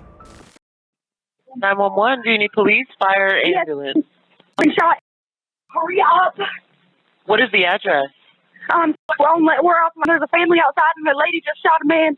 Okay, that address didn't verify. Can you repeat the address for me? No. Hold on. Let me. And what is the phone number you're calling from? And what does the suspect look like? Where's the suspect now, Ma'am? Ma'am, where's the suspect now, the person who shot? They're in the parking lot still. They're in the parking lot. And what do they look like? It's a black male and a black female. She's got on a very colorful outfit, and we got pictures. But their cars are still out here. There's another whole family outside with children outside. We're inside the restaurant. They're outside of the restaurant in the parking lot. Okay, gotcha. No, be careful, y'all. Don't go towards those windows. Throw it off. All right. How many people are involved total? There was two people. There is two people outside. It's two people involved in that. There was an altercation, and then she got out a gun and shot the man.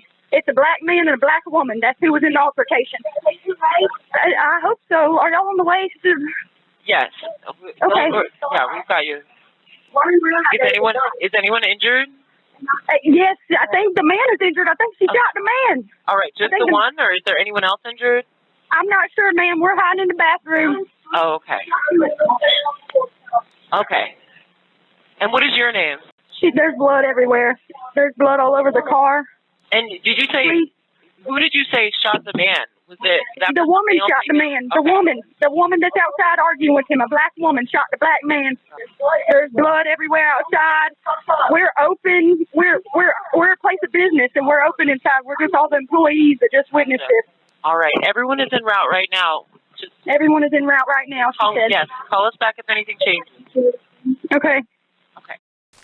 Sondria Johnson shot her husband, Claude Johnson, in both arms at Janwiches on Columbia Nitrogen Road.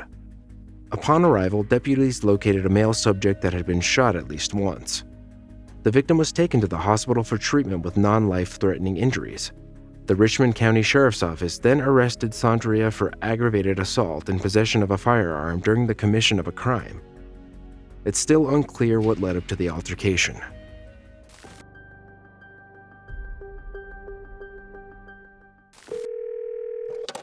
The following case takes us across the pond where British Airways pilot Robert Brown calmly called 999 to make an appointment with the police after brutally killing his estranged wife.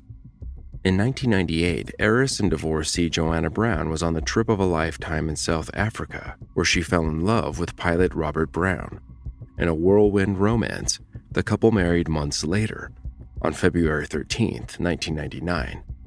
At her father's request, self-made millionaire and property developer Christopher Simpson signed a prenuptial agreement, and the couple soon jetted off on honeymoon together. Within days of the marriage, Robert began displaying controlling, narcissistic behaviors. From his attitude to his new wife to the waiters they encountered on the trip, Joanna began to worry that she'd made a mistake.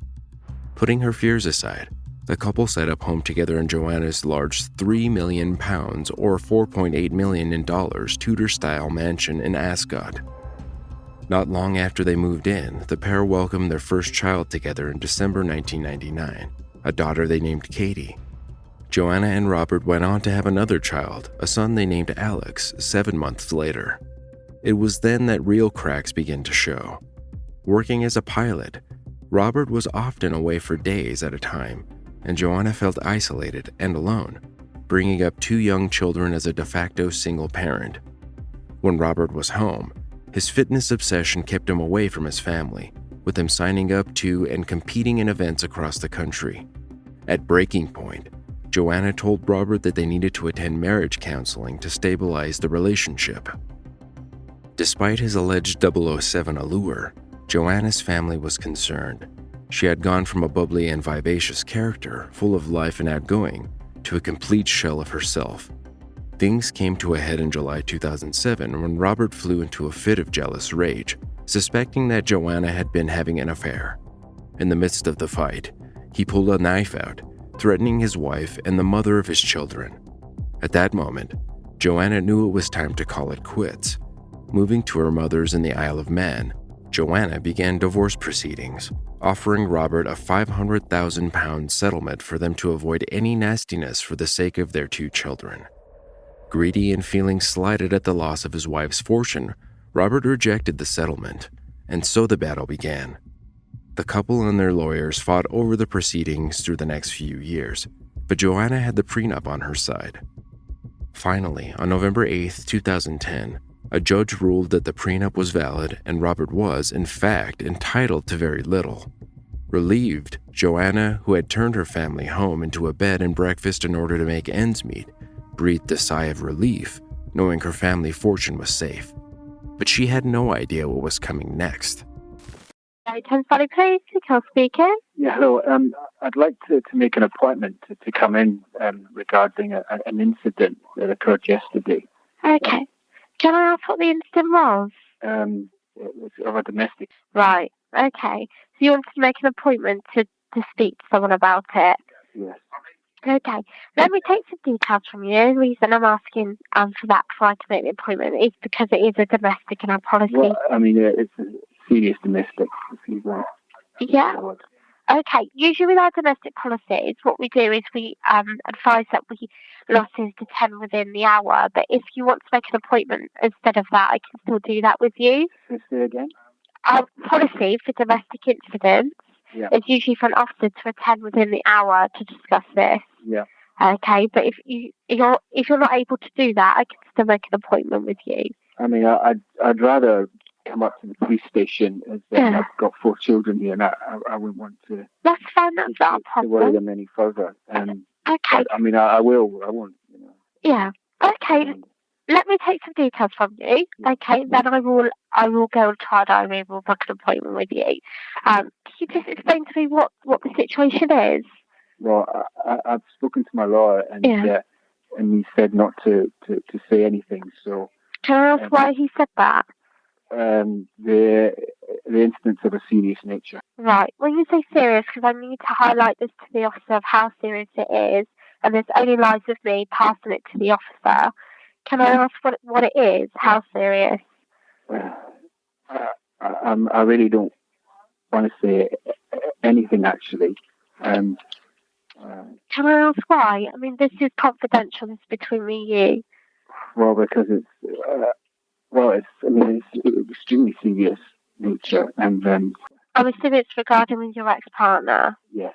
Okay, and the incidents occurred recently. Yes, last night. Right, and you're both okay, are you? You're not. None of you are harmed at all, are you? Well, we have one person. Right. Okay. Is that person seeking any medical attention? Do you know? Do they need it? No. No. And you've got children involved as well? Yes. Okay, but they're with you at the moment and they're safe? They're with me and they're safe. Okay. My girlfriend's looking after them. So they live with your girl? Is it your girlfriend that's in the situation? No, my ex-wife. Okay, that's fine. So they're all okay, but you want to come and discuss this? Yeah. Right. When you say serious, okay, and I'm only going by assumption, I'm assuming it's something that you have seeked because you're worried about the consequences. Yes, indeed. Okay. Right. Let me take some details from you. Can I start with your name? My name is Robert Brown. On Sunday, October 31st, 2010, Robert spent the day with his children and parents, who had been visiting from Scotland. Later that afternoon, he made his way over to Joanna's to drop the children off.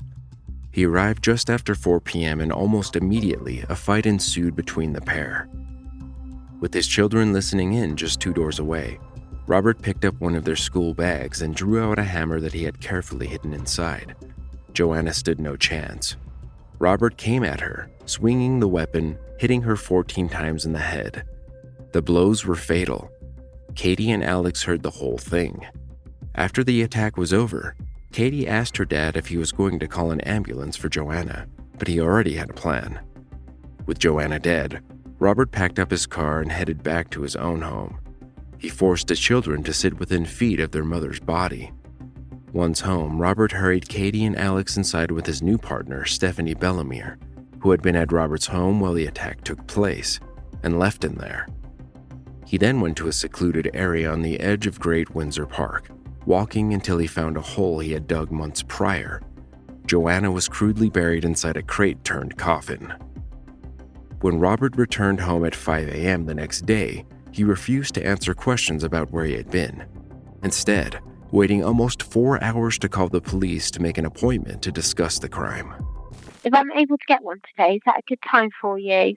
Say again? If I'm able to get an appointment for you today, would that be okay for you? Absolutely. Yeah, okay.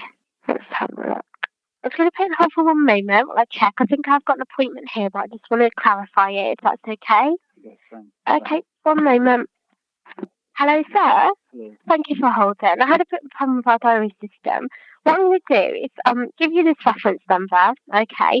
I'm going to ask if you can attend the police station, Bracknell, as soon as you can. What we'll do, we'll get an officer to, actually, no, sorry, you're from Windsor, aren't you? Yeah. Attend the Windsor one. I will pass this across to an officer and we'll get someone. You're going to get an officer to go to the Bracknell. Where is the Bracknell station? We'll get to the Windsor one, sorry. Let me correct it. Yeah, Windsor's your local one, isn't it? Yes. Yeah. We'll get an officer to attend there to meet you, to discuss it. Right. Okay, because unfortunately I can't get any appointments for today, but due to what you're telling me, I think we need to speak to you today. Yeah, I'll come in, don't worry. Okay. I'll be there. Immediately after the phone call was made, police made their way to Joanna's home, but they found it empty with Joanna's keys, phone, and bag still inside.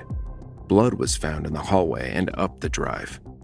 By 10 a.m. that day, Robert had been arrested on suspicion of murder. He gave a statement to police that he had fought with Joanna the day before, killing her and disposing of her body in Great Windsor Park in a pre-dug hole. Officers went with Robert twice to try and locate the spot where Joanna had been buried, but both times turned up nothing. On Friday, November 5th, 2010, almost a week later, police discovered the crate and Joanna. A team of archaeologists was brought in and found that the crate had been placed in the hole for over a year before the murder. Robert had seemingly planned the killing in the full knowledge that if the divorce didn't go his way, he would attack. During the trial, Robert Brown pleaded guilty to manslaughter by reason of diminished responsibility, claiming that he had been suffering from adjustment disorder and couldn't remember murdering his wife. Despite the evidence of the crate being buried months before displaying clear premeditation, he was cleared of murder. Robert was sentenced to 26 years in prison. Since Joanna's murder, a foundation has been set up in her name, which aims to support the children affected by domestic abuse. A missing woman posted a Snapchat video shortly before she vanished without a trace.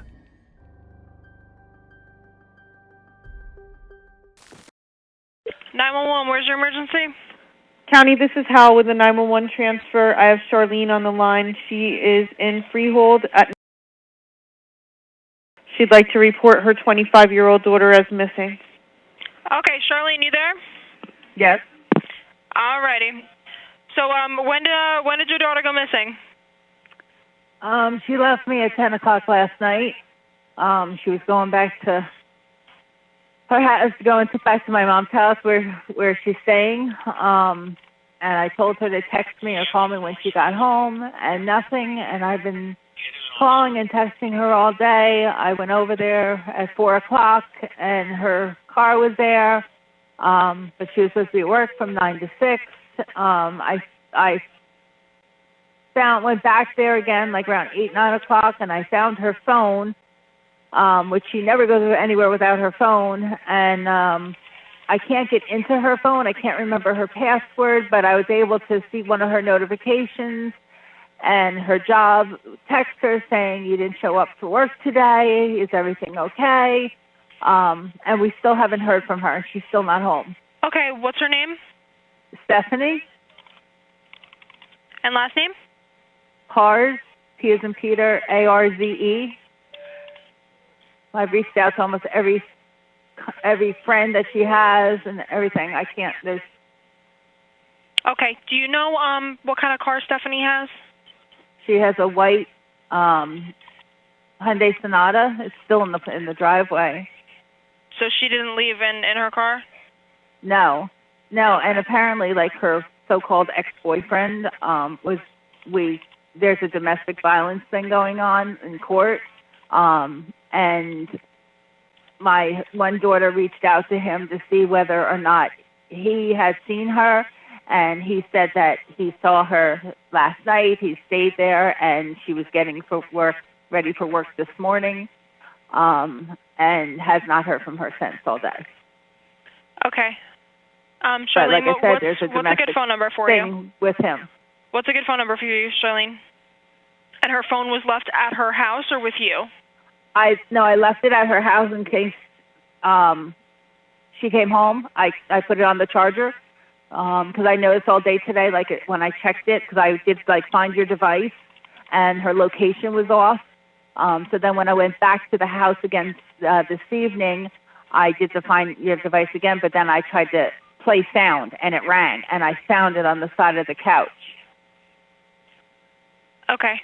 What is her ex-boyfriend's name, that there's a history of domestics? John Osbligen. Do you know how to spell his last name, or? Yeah, Ozbilgen. And then do you know where he lives? I think Boulevard maybe? It's in Freehold. Well, Road, I'm not sure what it is. Okay. All right, ma'am. Can I have a physical description of Stephanie? She's 4'11". She's probably like 115 pounds. Brunette, like dark, brown hair. I would say mid, like below her shoulder, past the shoulder. Brown eyes. She wears glasses a lot. I don't know. White. Okay. And she wasn't saying anything about, going somewhere, over the weekend, like maybe going out for a Halloween thing? No. And she had, like, my daughter has no money right now. And she had started a job 2 weeks ago. And they told her that they were going to, pay her at the end of the month. So she would actually have gotten her first paycheck either today or tomorrow. And, she has not, wouldn't miss work. She's a nanny. She's taking care of a little girl. Okay. And she's not a morning person, so I was thinking, maybe she overslept, but she wasn't there when I was there twice, and then I just had a friend go over there again. She's still not there.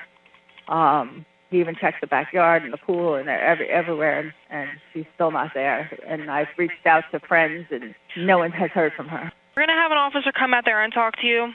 He's going to take a formal report, and we'll see if we can contact her. Don was the last person to see her, though, correct? John. Okay. Yeah. Yes, and I called Verizon I called Verizon to see if there was any way I could get onto her phone. Because I think I know I know 4 of the numbers. She told me what the password was at one time, and I can't remember what it was. Okay. But I couldn't get on. I called Verizon. They said the only thing you could do is do a factory restart, but that would delete a whole thing. I also know that she started going on the dating page on Facebook and was talking to a couple guys. So Okay.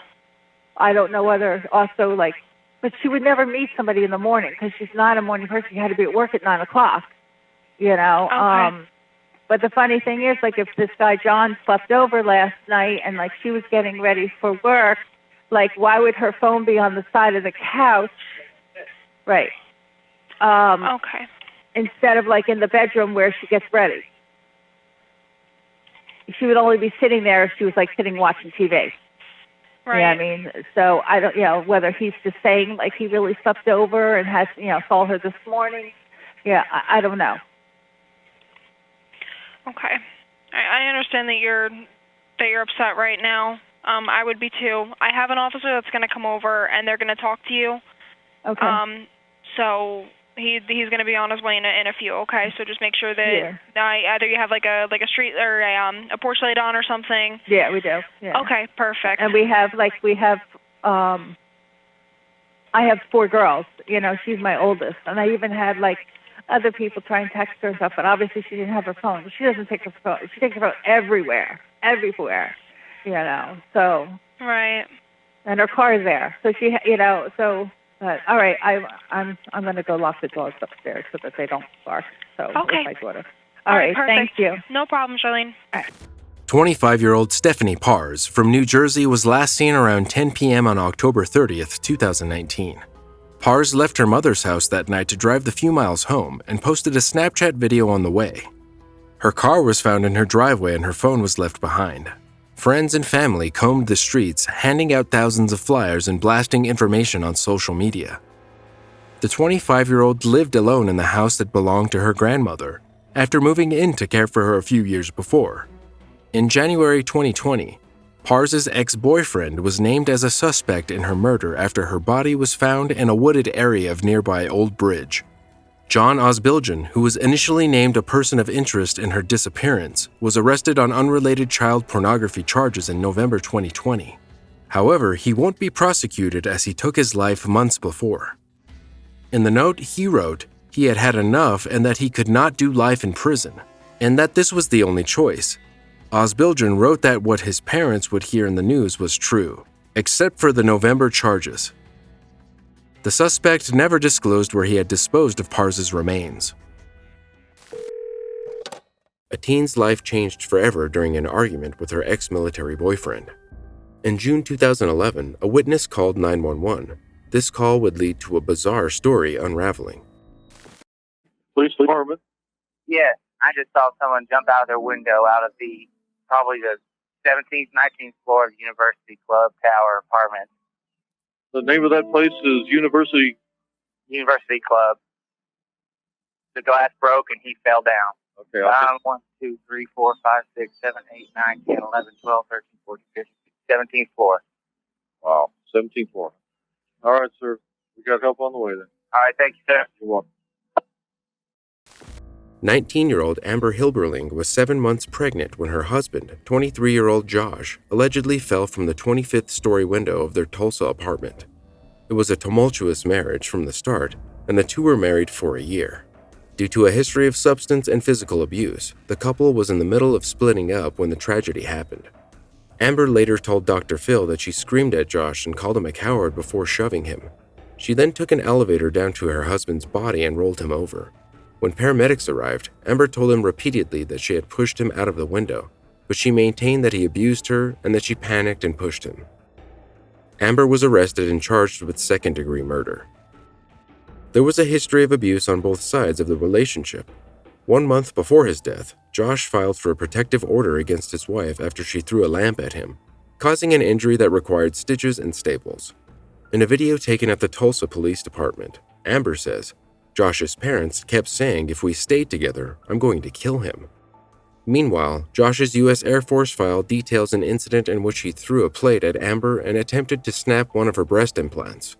According to her, her husband was released from the military in part because of drug-related issues. Amber also said Josh used to purposefully break her phone so she couldn't communicate with anyone if he wasn't home. In fact, Amber said she pushed him in self-defense after Josh tried to grab her. The 19-year-old was allegedly trying to protect her pregnancy. These claims could be backed up by a neighbor who reported that she heard Amber scream, "No, no, no," directly before the incident. There were also running noises and then the sound of shattering glass. In contrast, Amber told her grandmother that Josh was working on their television set when she pushed him. The prosecution claims there were no signs of struggle in the apartment. The victim's father, Patrick Hilberling, said that Josh called him shortly before the murder and told him he was planning to leave because he couldn't stop Amber from using drugs while pregnant and couldn't watch her anymore. He wanted a divorce as well as custody of their child. The 23-year-old asked his father to fetch him, but Patrick couldn't get off work. The trial also came with its own twists and turns. Amber chose Jason Elias as her defense lawyer because he was a family friend of her parents. Still, he had never tried a criminal case before. Her parents wanted him fired during the course of the trial, but Amber didn't have the heart to do that. Since she was classified as an adult, Amber's parents couldn't force anything. The teen was released on bond after her arrest, but it was revoked 6 months later when she failed 2 drug tests and neglected to keep her ankle monitor charged more than 10 times. Amber admitted that she smoked weed prior to her December rearrest. She was taken to the Tulsa County Jail and held without bond while she awaited trial. During an investigation by the Oklahoma Bar Association of Alleged Misconduct, the defense attorney, who also goes by the name Jason Corns, surrendered his law license. Elias was additionally charged with allowing a minor to drink alcohol in his home and making inappropriate sexual advances. He climbed on top of the 16-year-old while she was asleep and kissed her several times. Well before Amber's trial, in a 2009 incident, a police officer approached Elias's car because he smelled alcohol from the vehicle. The officer saw a woman raise her head from the attorney's lap. Elias refused to provide identification and pled guilty to obstructing an officer and having physical control of a vehicle while intoxicated. He received a 3-year deferred sentence. Amber turned down a plea deal offered by the prosecution that would have sent her to prison for only 5 years. She filed a no-contest plea and had to stand trial. In the end, Amber was sentenced to 25 years in prison for second-degree murder. Since then, Josh's estate has filed charges against University Club Tower, the apartment building from which he fell, for $75,000 in damages. They're also suing Budget Glass Cleaning Incorporated for inadequate glass installation and failing to properly maintain existing window and glass structures. A window analyst proved that the apartment complex used non-safety glass and the windows were generally not up to standard. When Josh fell through the window, Amber said it was like the glass was not even there and sounded like nothing more than a small glass bowl breaking. 5 years after Josh's murder, in October 2016, a fellow inmate found Amber dead in her cell at Maybelle Bassett Correctional Center. A 15-minute effort to revive her was unsuccessful. The autopsy report confirmed that Amber died from asphyxia due to hanging. It also revealed that she had meth in her system and cuts on her wrists and forearms, indicating that she may have been suicidal. However, Amber's parents believe she was murdered. Then, a letter addressed to Tulsa's Channel 8 executive producer Amy Sullivan arrived soon after. It was in response to the station's request to talk with Hilberling about her story and life behind bars and was written 1 day before she died. Her parents say the letter is even more proof Amber would never have taken her own life, something they've doubted since they were notified. And the letter was focused and well written. There was no indication that she would have taken her life the next day. The inmate had agreed to do the interview, writing, "Because I can't let go of the hope that using my own voice in conversations about my own life will be the one and only chance I have to change the circumstances of my own reality." She denied intent until the end. Do you think Amber was prosecuted correctly? Let me know in the comments below, and don't forget to like this video while you're there.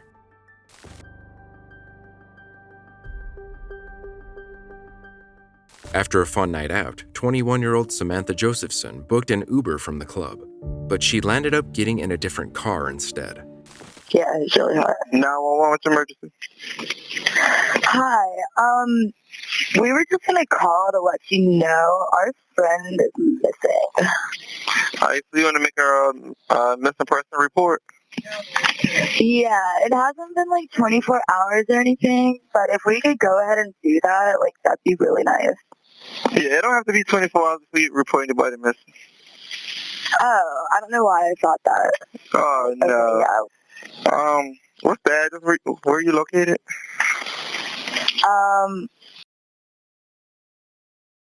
Is he missing from his address? We went out in 5 Points last night, and she still hasn't made it home. Her phone's dead. We don't think she, like, went home with, like, a guy or anything. Like, we're, like, actually, like, worried. So, she missed work this morning. All right. What is your apartment number? 901. All right. And what is her name? Samantha Josephson. She goes by Sammy. Samantha, what's her last name? Josephson. Josephson. And how old is she? 21. She white, black, Hispanic? She's white with really dark hair. She's Jewish. Do you know her date of birth? August. Someday in August. August 13th. And you remember what she was wearing? She was wearing a bright orange shirt with black pants. So we had a bright orange shirt and black pants? Yes. And how was her hair? It was straight. It was down at the time. It's about shoulder length, maybe a little longer. And y'all was at 5 Points, you said? Last seen at 5 Points? Yes.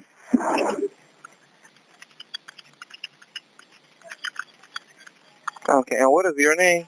We got that, so we're going to send an officer out there so y'all come make that report, okay? Okay, thank you so much for the help. You're welcome, no problem. All right, bye-bye. Samantha Josephson was getting ready for her last year of law school. She was living with her boyfriend in Pennsylvania, going to parties and having the greatest time of her life. Samantha was going to be a lawyer her parents would be proud of. She spoke with her dad almost daily, and he told her how proud he was to be her father. It seemed like nothing could go wrong, until everything did. It was a beautiful night, and Samantha and her friends decided to enjoy the evening at the 5 Points District in downtown Columbia. After a night of drinks and laughter, Samantha decided it was time to go home. She checked her mobile phone. It was 2 a.m., figuring it was safest to Uber. At exactly 2:09 a.m., Samantha stood outside the Bird Dog Bar waiting for her Uber to pull up. Almost immediately, a black Chevrolet pulled up beside her, and Samantha got in. Everything seemed normal according to plan until she realized two things. One, this was not her Uber driver, and two, the driver, Nathaniel Rowland, had activated the child locks in the car, trapping Samantha inside. As Rowland turned his head to face Samantha, she immediately knew something was wrong. The next day, Samantha's roommates become worried. It had been more than a half day since they had seen or heard from her. Her cell phone was no longer going through, and her boyfriend knew nothing about her disappearance. Worried that something had gone wrong, the police were called and a search began. Unfortunately, just 14 hours after her disappearance, turkey hunters found her body in a field in Clarendon County. The big question was immediately posed. What had happened between 2 a.m. and 4 p.m. on the same day? How had a wrong Uber car led to the death of this young and promising lawyer? It happened that Samantha had not checked the car's license plate or even had the driver say her name, and as soon as she entered the vehicle, the driver locked her in by activating the child's locks. This way, no matter how hard Samantha tried, she could not get the door open. Seeing that he had gained control over her, Rowland then stabbed Samantha. With a two-handed knife, he went on to stab the 21-year-old over 120 times in several parts of her body. Despite how much blood she had lost, Samantha refused to give up. Instead, she fought against Rowland with all her strength. One of the strikes went through her right hand. But Rowland was also not giving up. He struggled with Samantha, stabbing her so severely in her head that one of the strikes went through her skull. After that, he stabbed her in the face, shoulder, leg, lung, feet, back, torso, and neck until she died in his car. According to authorities, it happened in less than 10 to 20 minutes. Later on, the pathologist who conducted an autopsy on Samantha's body would admit that she couldn't have survived as the extent of her blood loss was unimaginable. Naturally, the human body has over 4 liters of blood, but when her body was found, Only 1.3 tablespoons of blood remained. Samantha's death raised so many questions. Why did Rowland murder her with such passion? Who was he? And why was he there at just the right time? After the 21-year-old's body was found, the police immediately began an investigation into her death. At around 3 a.m. the next day, the police found the Impala where Samantha had been murdered. According to reports, Rowland immediately got out of the car and began running before he was quickly captured. The car was seized, and investigators began searching. The result was devastating. Officers found Samantha's phone in the passenger compartment, switched off. They also discovered a container of liquid bleach in the car, plus germicidal wipes and a window cleaner on the car. Rowland was arrested on charges of murder and kidnapping. At the time of his arrest, the 24-year-old had been in possession of marijuana and had failed to stop on police command, all of which could result in a longer prison sentence. The police officer in charge of the case, Columbia Police Chief W.H. Skip Holbrook, said they were heartbroken over the brutal murder. Our hearts are broken. They're broken. There is nothing tougher than to stand before a family and explain how a loved one was murdered. As expected, Samantha's death came as a shock. Her father, with whom she had shared a close relationship, could not believe she was gone. He wrote this heartbreaking tribute on Facebook. "It is with tremendous sadness and of a broken heart that I post this. I will miss and love my baby girl for the rest of my life. Samantha is no longer with us, but she will not be forgotten. It is extremely hard to write this and post it, but I love her with all my heart. I could continue to write about her, but it kills me. I sit here and cry while looking at the picture and write this." The president of USC, Harris Pastides, also released a statement sending condolences to the family and advising students to watch out for one another, travel in groups, and always be wary of strangers. The timeline of events was laid out in court. Days before Samantha's death, her boyfriend, Greg Corbishley, said she was quite upset about a family member being sick. He assured her everything would be fine and urged her to enjoy herself. During the trial, video evidence would later show that someone tried to use Samantha's debit card several times and tried to sell Samantha's phone. Additionally, video evidence will later show that this person was Rowland. A friend of Rowland's testified that he had seen blood in the accused's car the next morning, while bloody clothes and cleaning products were found behind the friend's house. It appeared that Rowland had attempted to implicate his friend in the crime. Autopsy reports showed that Rowland had stabbed Samantha over 120 times while she struggled to break free from his control. She fought against her captor, screamed, tore at him. The judge eventually sentenced him to life in prison, and according to South Carolina law, a person convicted of murder is not eligible for parole. Samantha's mother, Marcy, gave a victim statement saying in part, "I close my eyes and I feel what she endured at his hands." 120 times, over and over and over, fighting for her life, locked in his car.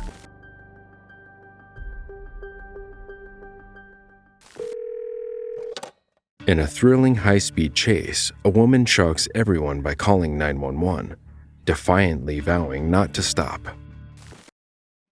911. Hey, I'm being followed by two officers. I need a sergeant or somebody in charge. I'm not pulling over for these officers. Where are you?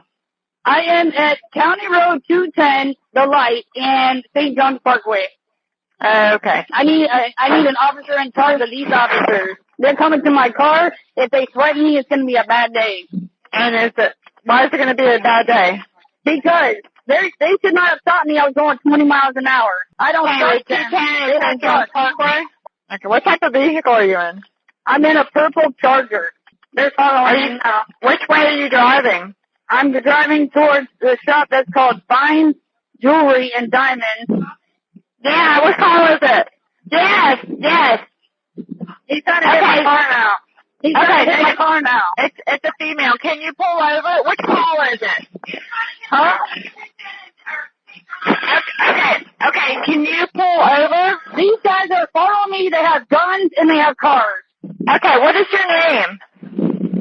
Okay, they're pulling you over because it's a traffic infraction. Can you pull over? I wasn't speeding. I know because you're driving too slow. Can you pull over? I was going slow so they wouldn't pull me over, and now they're pulling me over because we're going slow. This is ridiculous. I wasn't breaking the law. Okay, you can pull over if they're willing. They have guns.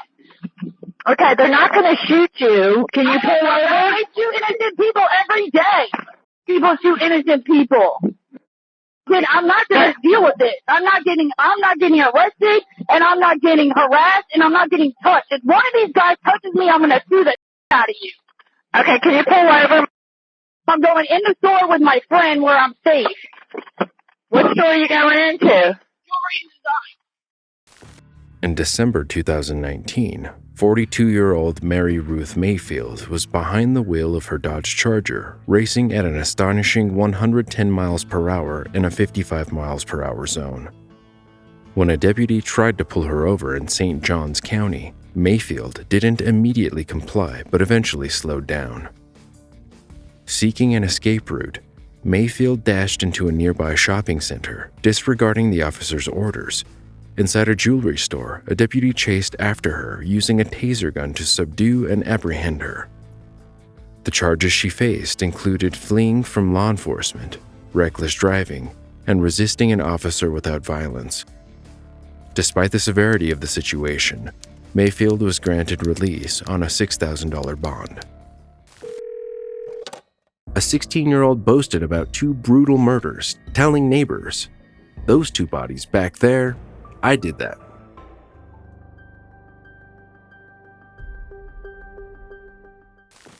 Just the car. Hello, stop right here. Hello? Hi, this is Hello? County 911. Can you hear me? Yes.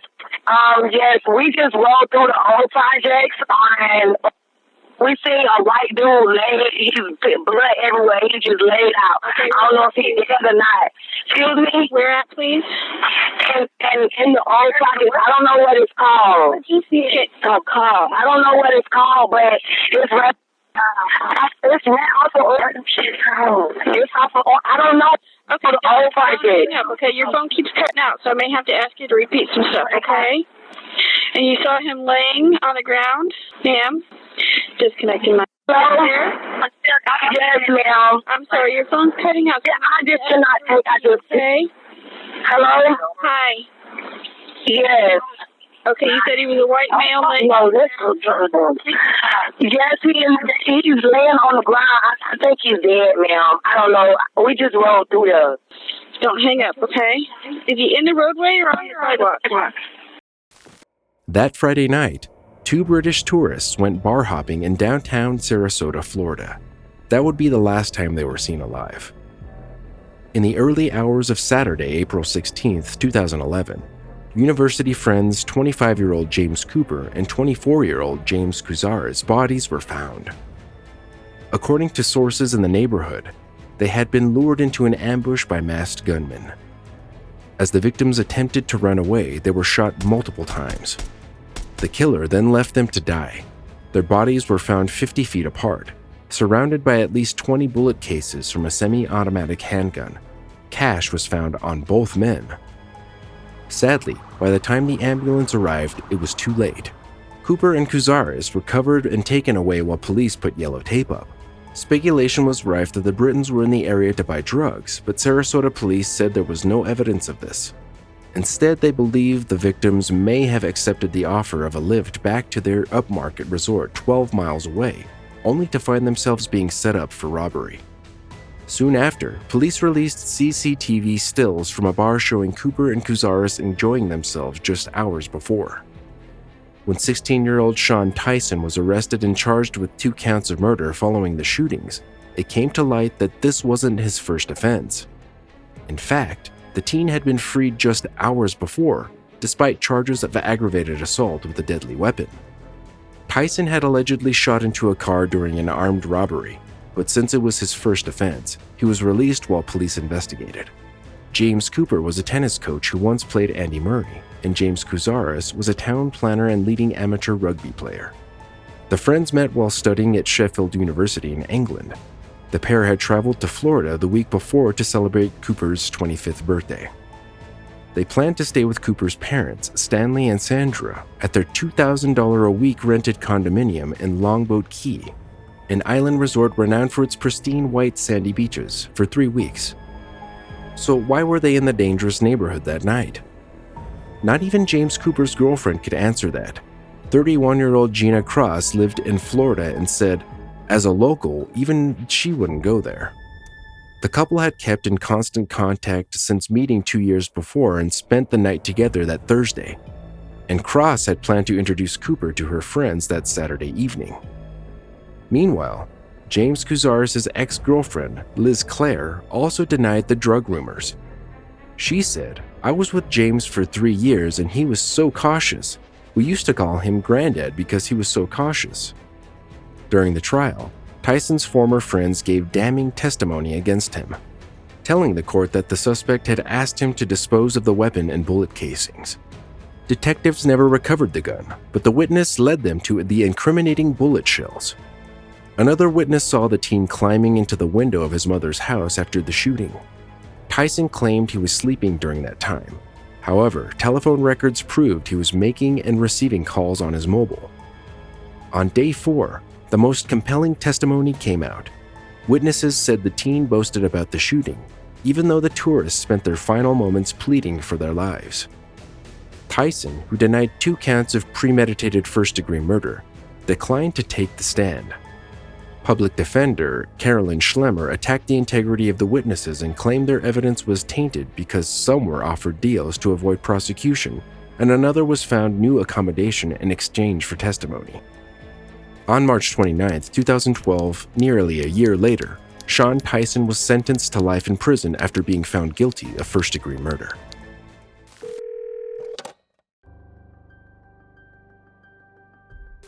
Now, where's the emergency? Hi, I'm in St. Augustine.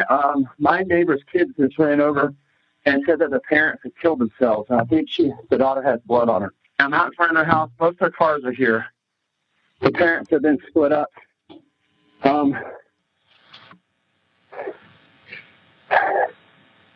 Are you going over there? I'm not going. I don't know what's going on. Hold on. I'll walk back down there.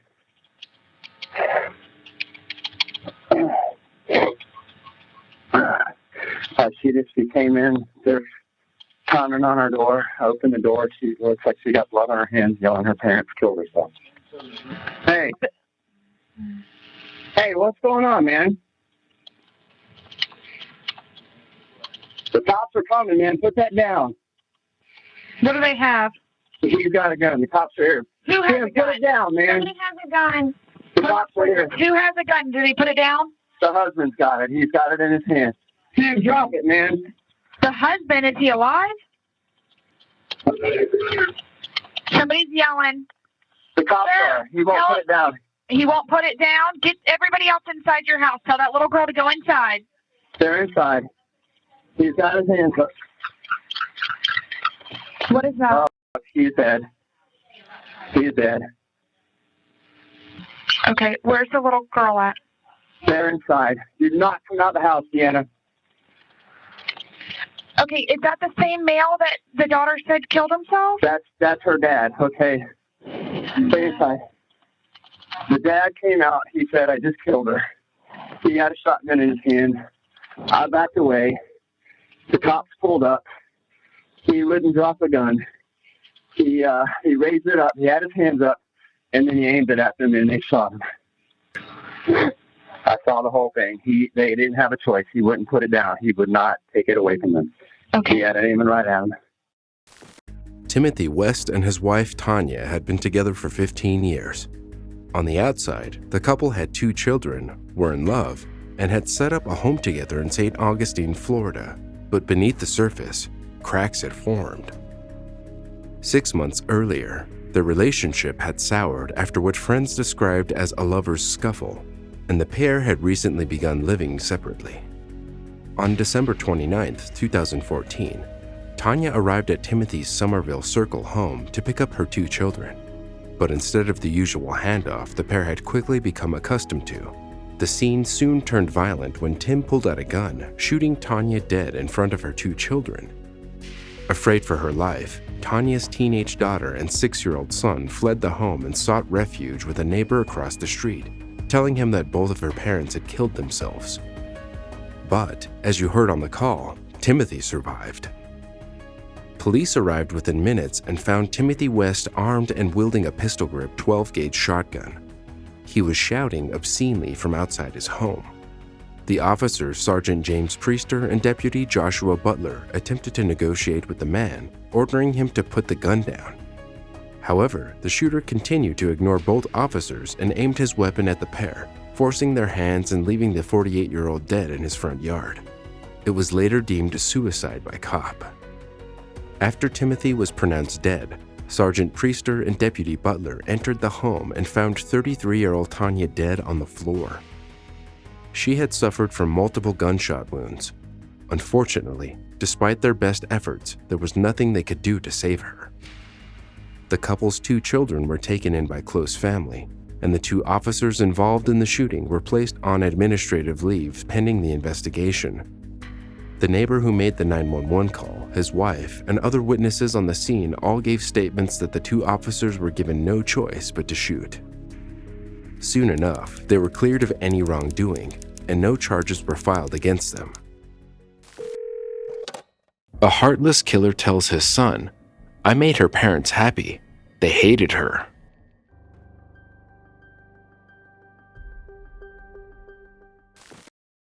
Kansas County 911 My son just shot his wife 2 houses to the south of me. He shot his wife? That's what I'm telling you. Okay, and 2 houses to the east. How do you know this? My sons were just here. What's the matter, son? No.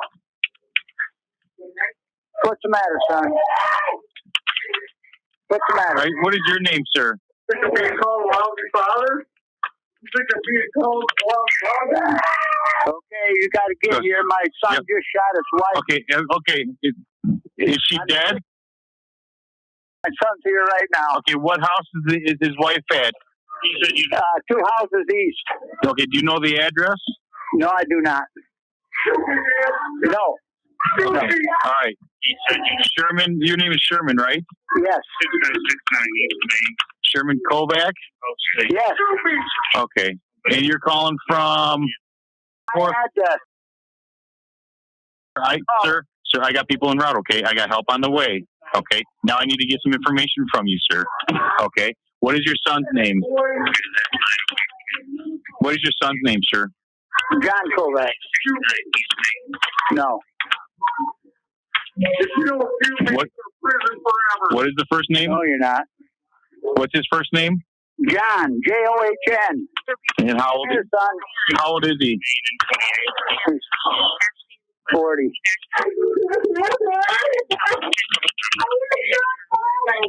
Does he still have the weapon with him? I do not know that. He doesn't have it. I can see him. He doesn't. Okay. I have no gun. Are you on task 6 with him? What you asking me? Sir, just stay on the line with me, sir. I need you to stay on the line. Don't hang up. Stay on the line. Get your butt over here. Now. That's what you doing. Okay, Brad.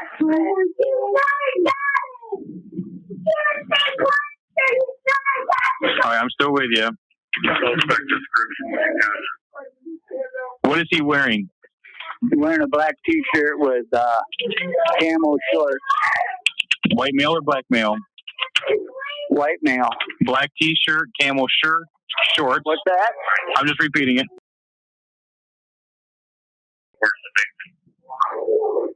I need her rear tag. They hated her.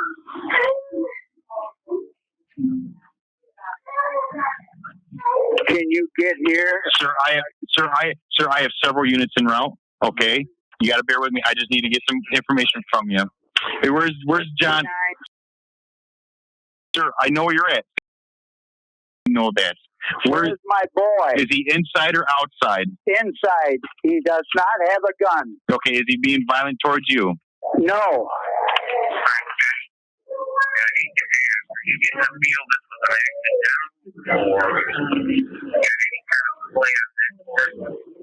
Was this an accidental? I don't know if it's accidental or not.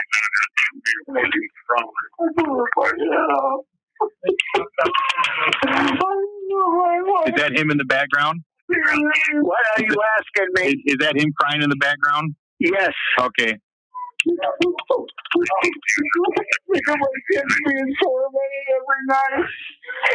I know, but you wish you would have come to me, son. I wish you would have come to me. Can you ask her if she's dead? Can I ask him? You have to figure that out. You can't ask him I'm that? in enough trauma. Okay, sir. I understand that.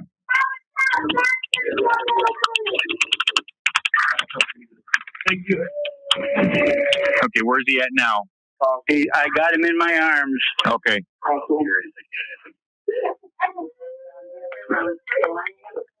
Hello? Yes, sir.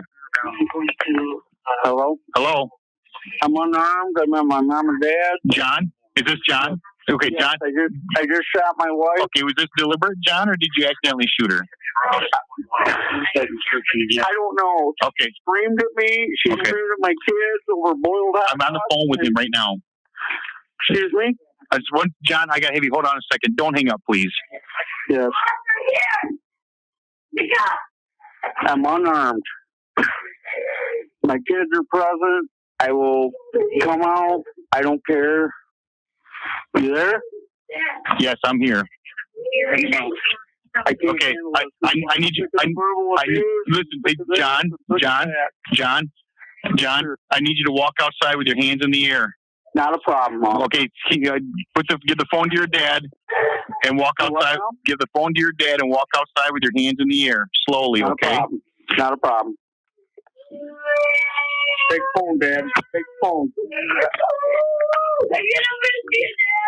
They want you outside. Your hands off me, Dad. Are you heading out, John? So you're heading. Come on. Come on. Come on.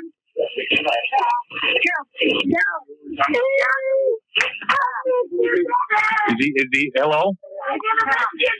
Hello? What's that? Hello, Mr. Kovac? Yes. Yes, is he heading outside now, sir? The cops have got him. Okay, sir.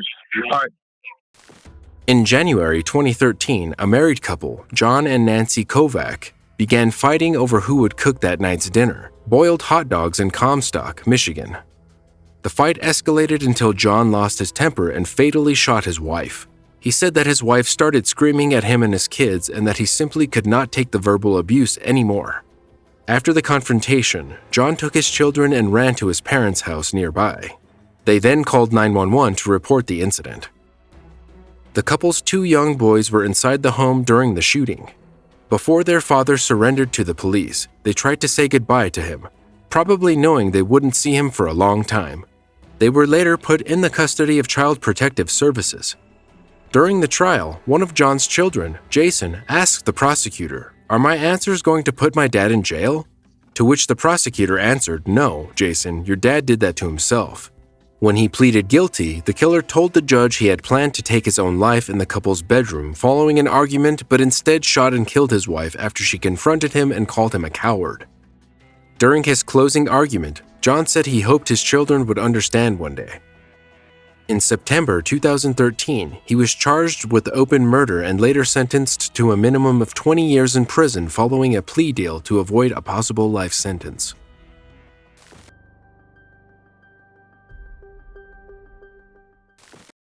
What's going on? My boyfriend's outside. He's been stabbed. Okay. And he's bleeding profusely because he takes Plavix to begin with. Okay. Tell me, what apartment are you at? Are you at the campground side or are you at the... No, I'm... The apartment side? Yes, ma'am. Okay. Do you know who stabbed him? Hello, ma'am. Talk to me. Do you know who stabbed him? Yes, I do. Ma'am, who stabbed him? I did. You stabbed him? Yes, I did. Where's the knife? I'm sorry? Where is the knife that you stabbed him with? It's on the floor. Inside the apartment? Yes, ma'am. Okay. Why did you stab him? Confrontation. Okay. Are you outside with him now? Can somebody get... Okay. Is he still bleeding? Yes, he is. Are you with him outside? I was. Yes, ma'am. Okay. I came inside to grab my phone. Okay, I understand. Are you now outside with him? No, ma'am, I'm not. Okay, what is your name? My name's Donna Picklesheimer. Spell your last name for me, Donna. P-I-C-K-L-E? No. P-I-C-K-E-L-S-I-M-E-R. Thank you. Okay, Donna. I need you to let me know where you are at now. You're not with the knife, is that correct? The officers are going to need to know that. No, I'm out here with him right now. She said the knife.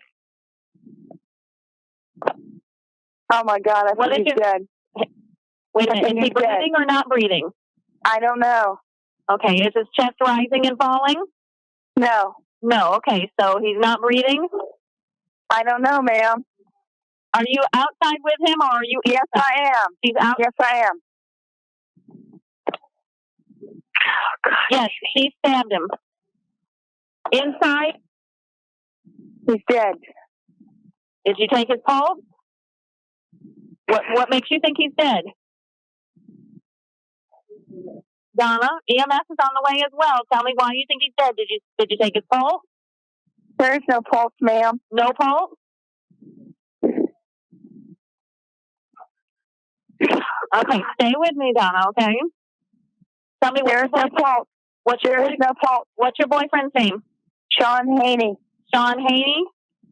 Yes. Okay, officers are on the way. Are you going to be able to flag the officers down? Yes, I can. Okay. What's the matter? I don't think he's alive no more. Okay, just stay with me, Donna. We got EMS and the officers coming to you, okay? Yeah.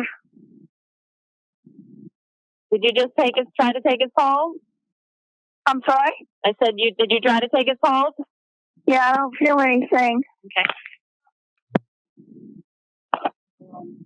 How long has he been outside, Donna? Maybe 10 minutes. 10 minutes? Yeah. Okay. I hear EMS. You hear EMS? You hear the officers? Do you see them? No. Okay, just stay with me. They're on the way to you. Fine, I gotta put my dog up, otherwise he'll bolt. Okay, I understand. I need you to stay on the phone with me, Donna. Don't hang up, okay? Well, if my phone dies, it's because of the battery. I understand that, but just try to stay on the phone with me. In a cage. You inside or outside? I'm outside. You're outside? Do you see the officers? Do you see anybody? Yeah. Right here. Are they with you? Yeah, the officer is. Got his floodlight on. Yes. Yes, I did. Okay. Hang up the phone. Okay. When Ocala police and fire officials arrived at the Oak Tree Village home, they found 45-year-old Sean D. Haney dead. He had been stabbed repeatedly in the upper torso. The caller, 50-year-old Donna Picklesheimer, was wearing blood-stained clothes and reeked of alcohol. She did not speak with detectives and declined an interview with the Star-Banner, but she had told the dispatcher that the weapon, a steak knife, was on the floor in the residence. Police officials recovered the weapon. Picklesheimer stabbed her boyfriend in the early hours of October 7, 2008, during an altercation. She was charged with second-degree murder. It seemed as though the couple had a toxic relationship throughout. In one incident, Haney was found guilty of domestic battery after allegedly hitting and pushing Picklesheimer to the ground during an argument. Picklesheimer was sentenced to 15 years in prison, where she later died from untreated lung cancer. Her death sparked outrage at the level of care in the system, since even as lumps bulged from the killer's upper arm and back, staff prescribed Tylenol and hot compresses to treat her undiagnosed lung cancer. Picklesheimer begged for relief for 4 months. When the woman said she wanted to cut her arm off to stop the pain, they put her in solitary confinement. 6 weeks later, she was dead.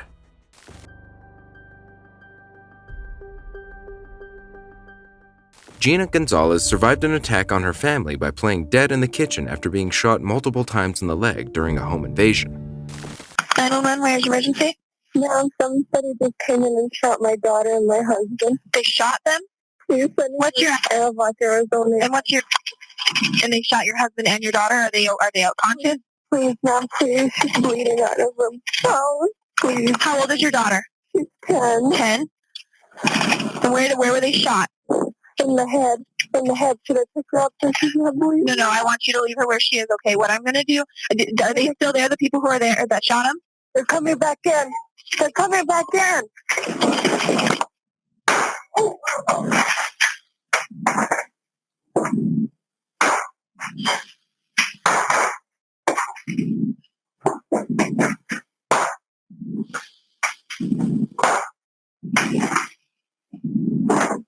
Get here. Get out of here. Now.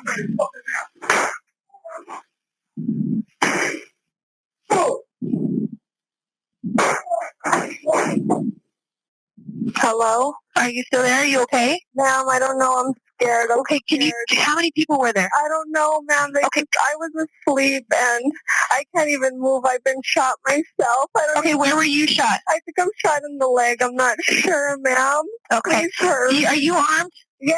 Okay, they're coming. Lights and sirens. Okay, they are coming. Ma'am, please hurry. And did you see any of them? No, I didn't. I just got up, ma'am, because they told us that somebody was had escaped jail or something. They want to come in and look at my house, and they just shot my husband, and they shot my daughter, and they shot me. Okay. Oh my God, ma'am! I can't believe this is happening. Yeah, they are coming. Okay. You said that they told your husband that they wanted to come in because there's a escape person. Yes, and that the whole party was surrounded. I'm sorry, that the whole property was surrounded with border patrol and everything.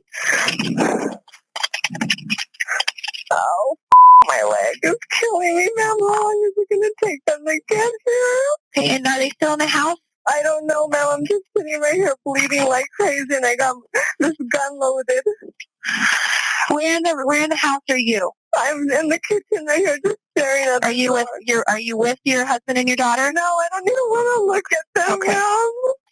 What kind of vehicles do you have on your property? I have a Suburban in the front, and I have a... What color is the Suburban? It's black. It's black? The floor's white. I don't know if they stole it, though. All I could hear is that they were looking for money, and they stole other stuff. I don't know why. It looked like they were putting stuff in my house or something. No, and you said there was a white truck or a sedan? It's a white Ford. White Ford truck? Yes.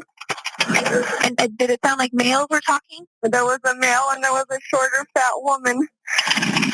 Okay, now the woman, what did she look like? Was she a Hispanic female? No, she was a white, short woman. Okay. And I have one of their guns here that's left. Okay, don't touch that. Okay, do not touch that. I'm sorry. No, you're fine. You're fine. Don't worry. It's fine. Just don't worry about your cussing. Can you remember the clothing that the female was wearing? They're all dressed in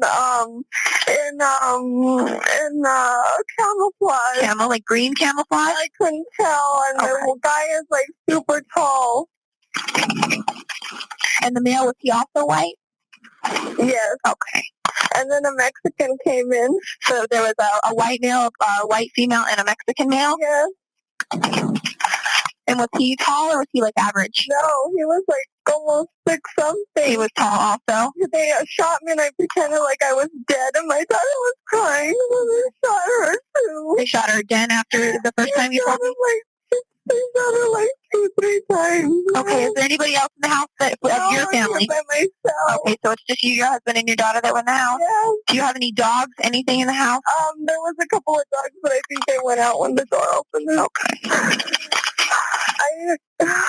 Okay, they're coming, lights and sirens. We have units in the area, okay, but I want you to stay on the line with me until we have someone with you. We are. We're coming, okay? We are coming. Ma'am, last Saturday I got in a fight with a girl, and I think maybe she had something to do with it. Okay. Now, was there any, like, drugs mentioned, or were they just looking for money? What were they, I couldn't tell. They just said, hurry up and get what we need. But, I mean, we don't have drugs or anything like that in this house. Okay. Do you think maybe it was a mistake? Or do your neighbors have anything? I don't know. Okay. Oh, my God. I'm in so much pain. Yeah. And in which leg was shot? My right. Your right leg. Okay. And it's falling asleep. Keep some pressure on it, okay? I'm just trying to hold it.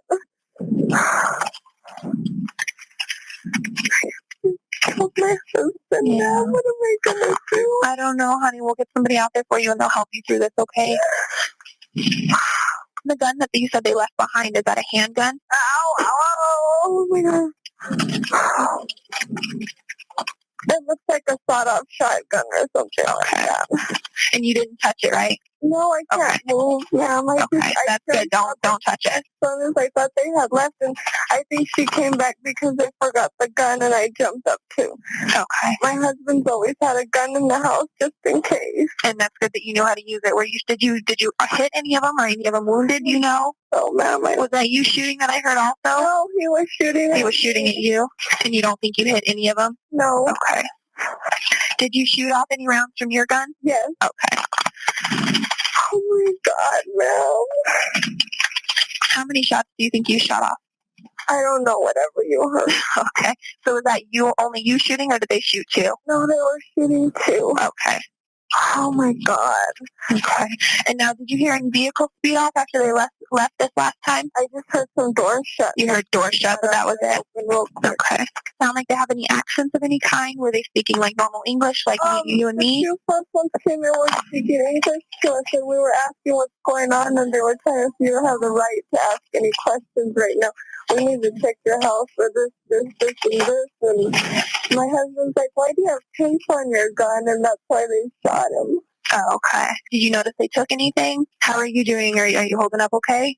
I understand what you just went through, but I don't mean to ask that in that sense, but is your leg, are you okay? Oh, can you do me a favor? What's that? Can you call my mom and dad? Yeah. Are they on their way? Any lights, anything like that? Huh? Do you see any flashing lights? I can't get up. Okay. You don't see anything like reflecting off the house or anything? Mm-mm. Okay.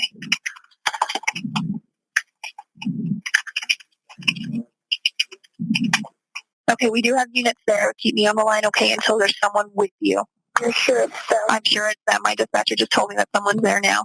And they have Border Patrol with them, okay? Put your hands up and put the gun down, okay? They're yelling. Put your hands up and put the gun down. I can't get up. No, you don't have to get up. What I want you to do is I want you to put the gun down. Okay. Put it away from you. I'm in here, sir. I'm in here. Tell them you can't move. I'm in the kitchen on 911, sir. I'm right here, and there's the gun. Is he with you? Yeah, he's with me. Okay, I'll let you go. Okay. All right, bye-bye. Bye. In May 2009, in Pima County, Arizona, a family was shot and 2 died after 3 persons broke in to rob them. The husband and 9-year-old daughter were killed, but the mother survived, managed to shoot one suspect, and then dialed 911. At one point on the tape, the woman is confronted by the suspects, and there is the sound of gunfire. Gonzalez had the misfortune to witness the death of her daughter and husband at the hands of the Minutemen American Defense, a far-right vigilante group. The group had come to their home hoping to rob them of drug money, as they suspected the father, Raul Jr. Flores, to be part of a Mexican drug ring. The suspects fled the scene. Gina later offered a terrifying testimony in court. The 3 murderers came in dressed in camo, pretending to be part of law enforcement looking for prison escapees. Flores let them enter, and they started shooting at the family, sparing no one. Ultimately, the leader of the Minutemen, Shauna Ford, was identified as one of the murderers and sentenced to death on February 11, 2011. She is one of 3 women out of 116 inmates on Arizona's death row. Her 2 accomplices, Jason Eugene Bush and Albert Gaxiola, were sentenced to death and to life without parole. For more True 911 calls, watch this episode next.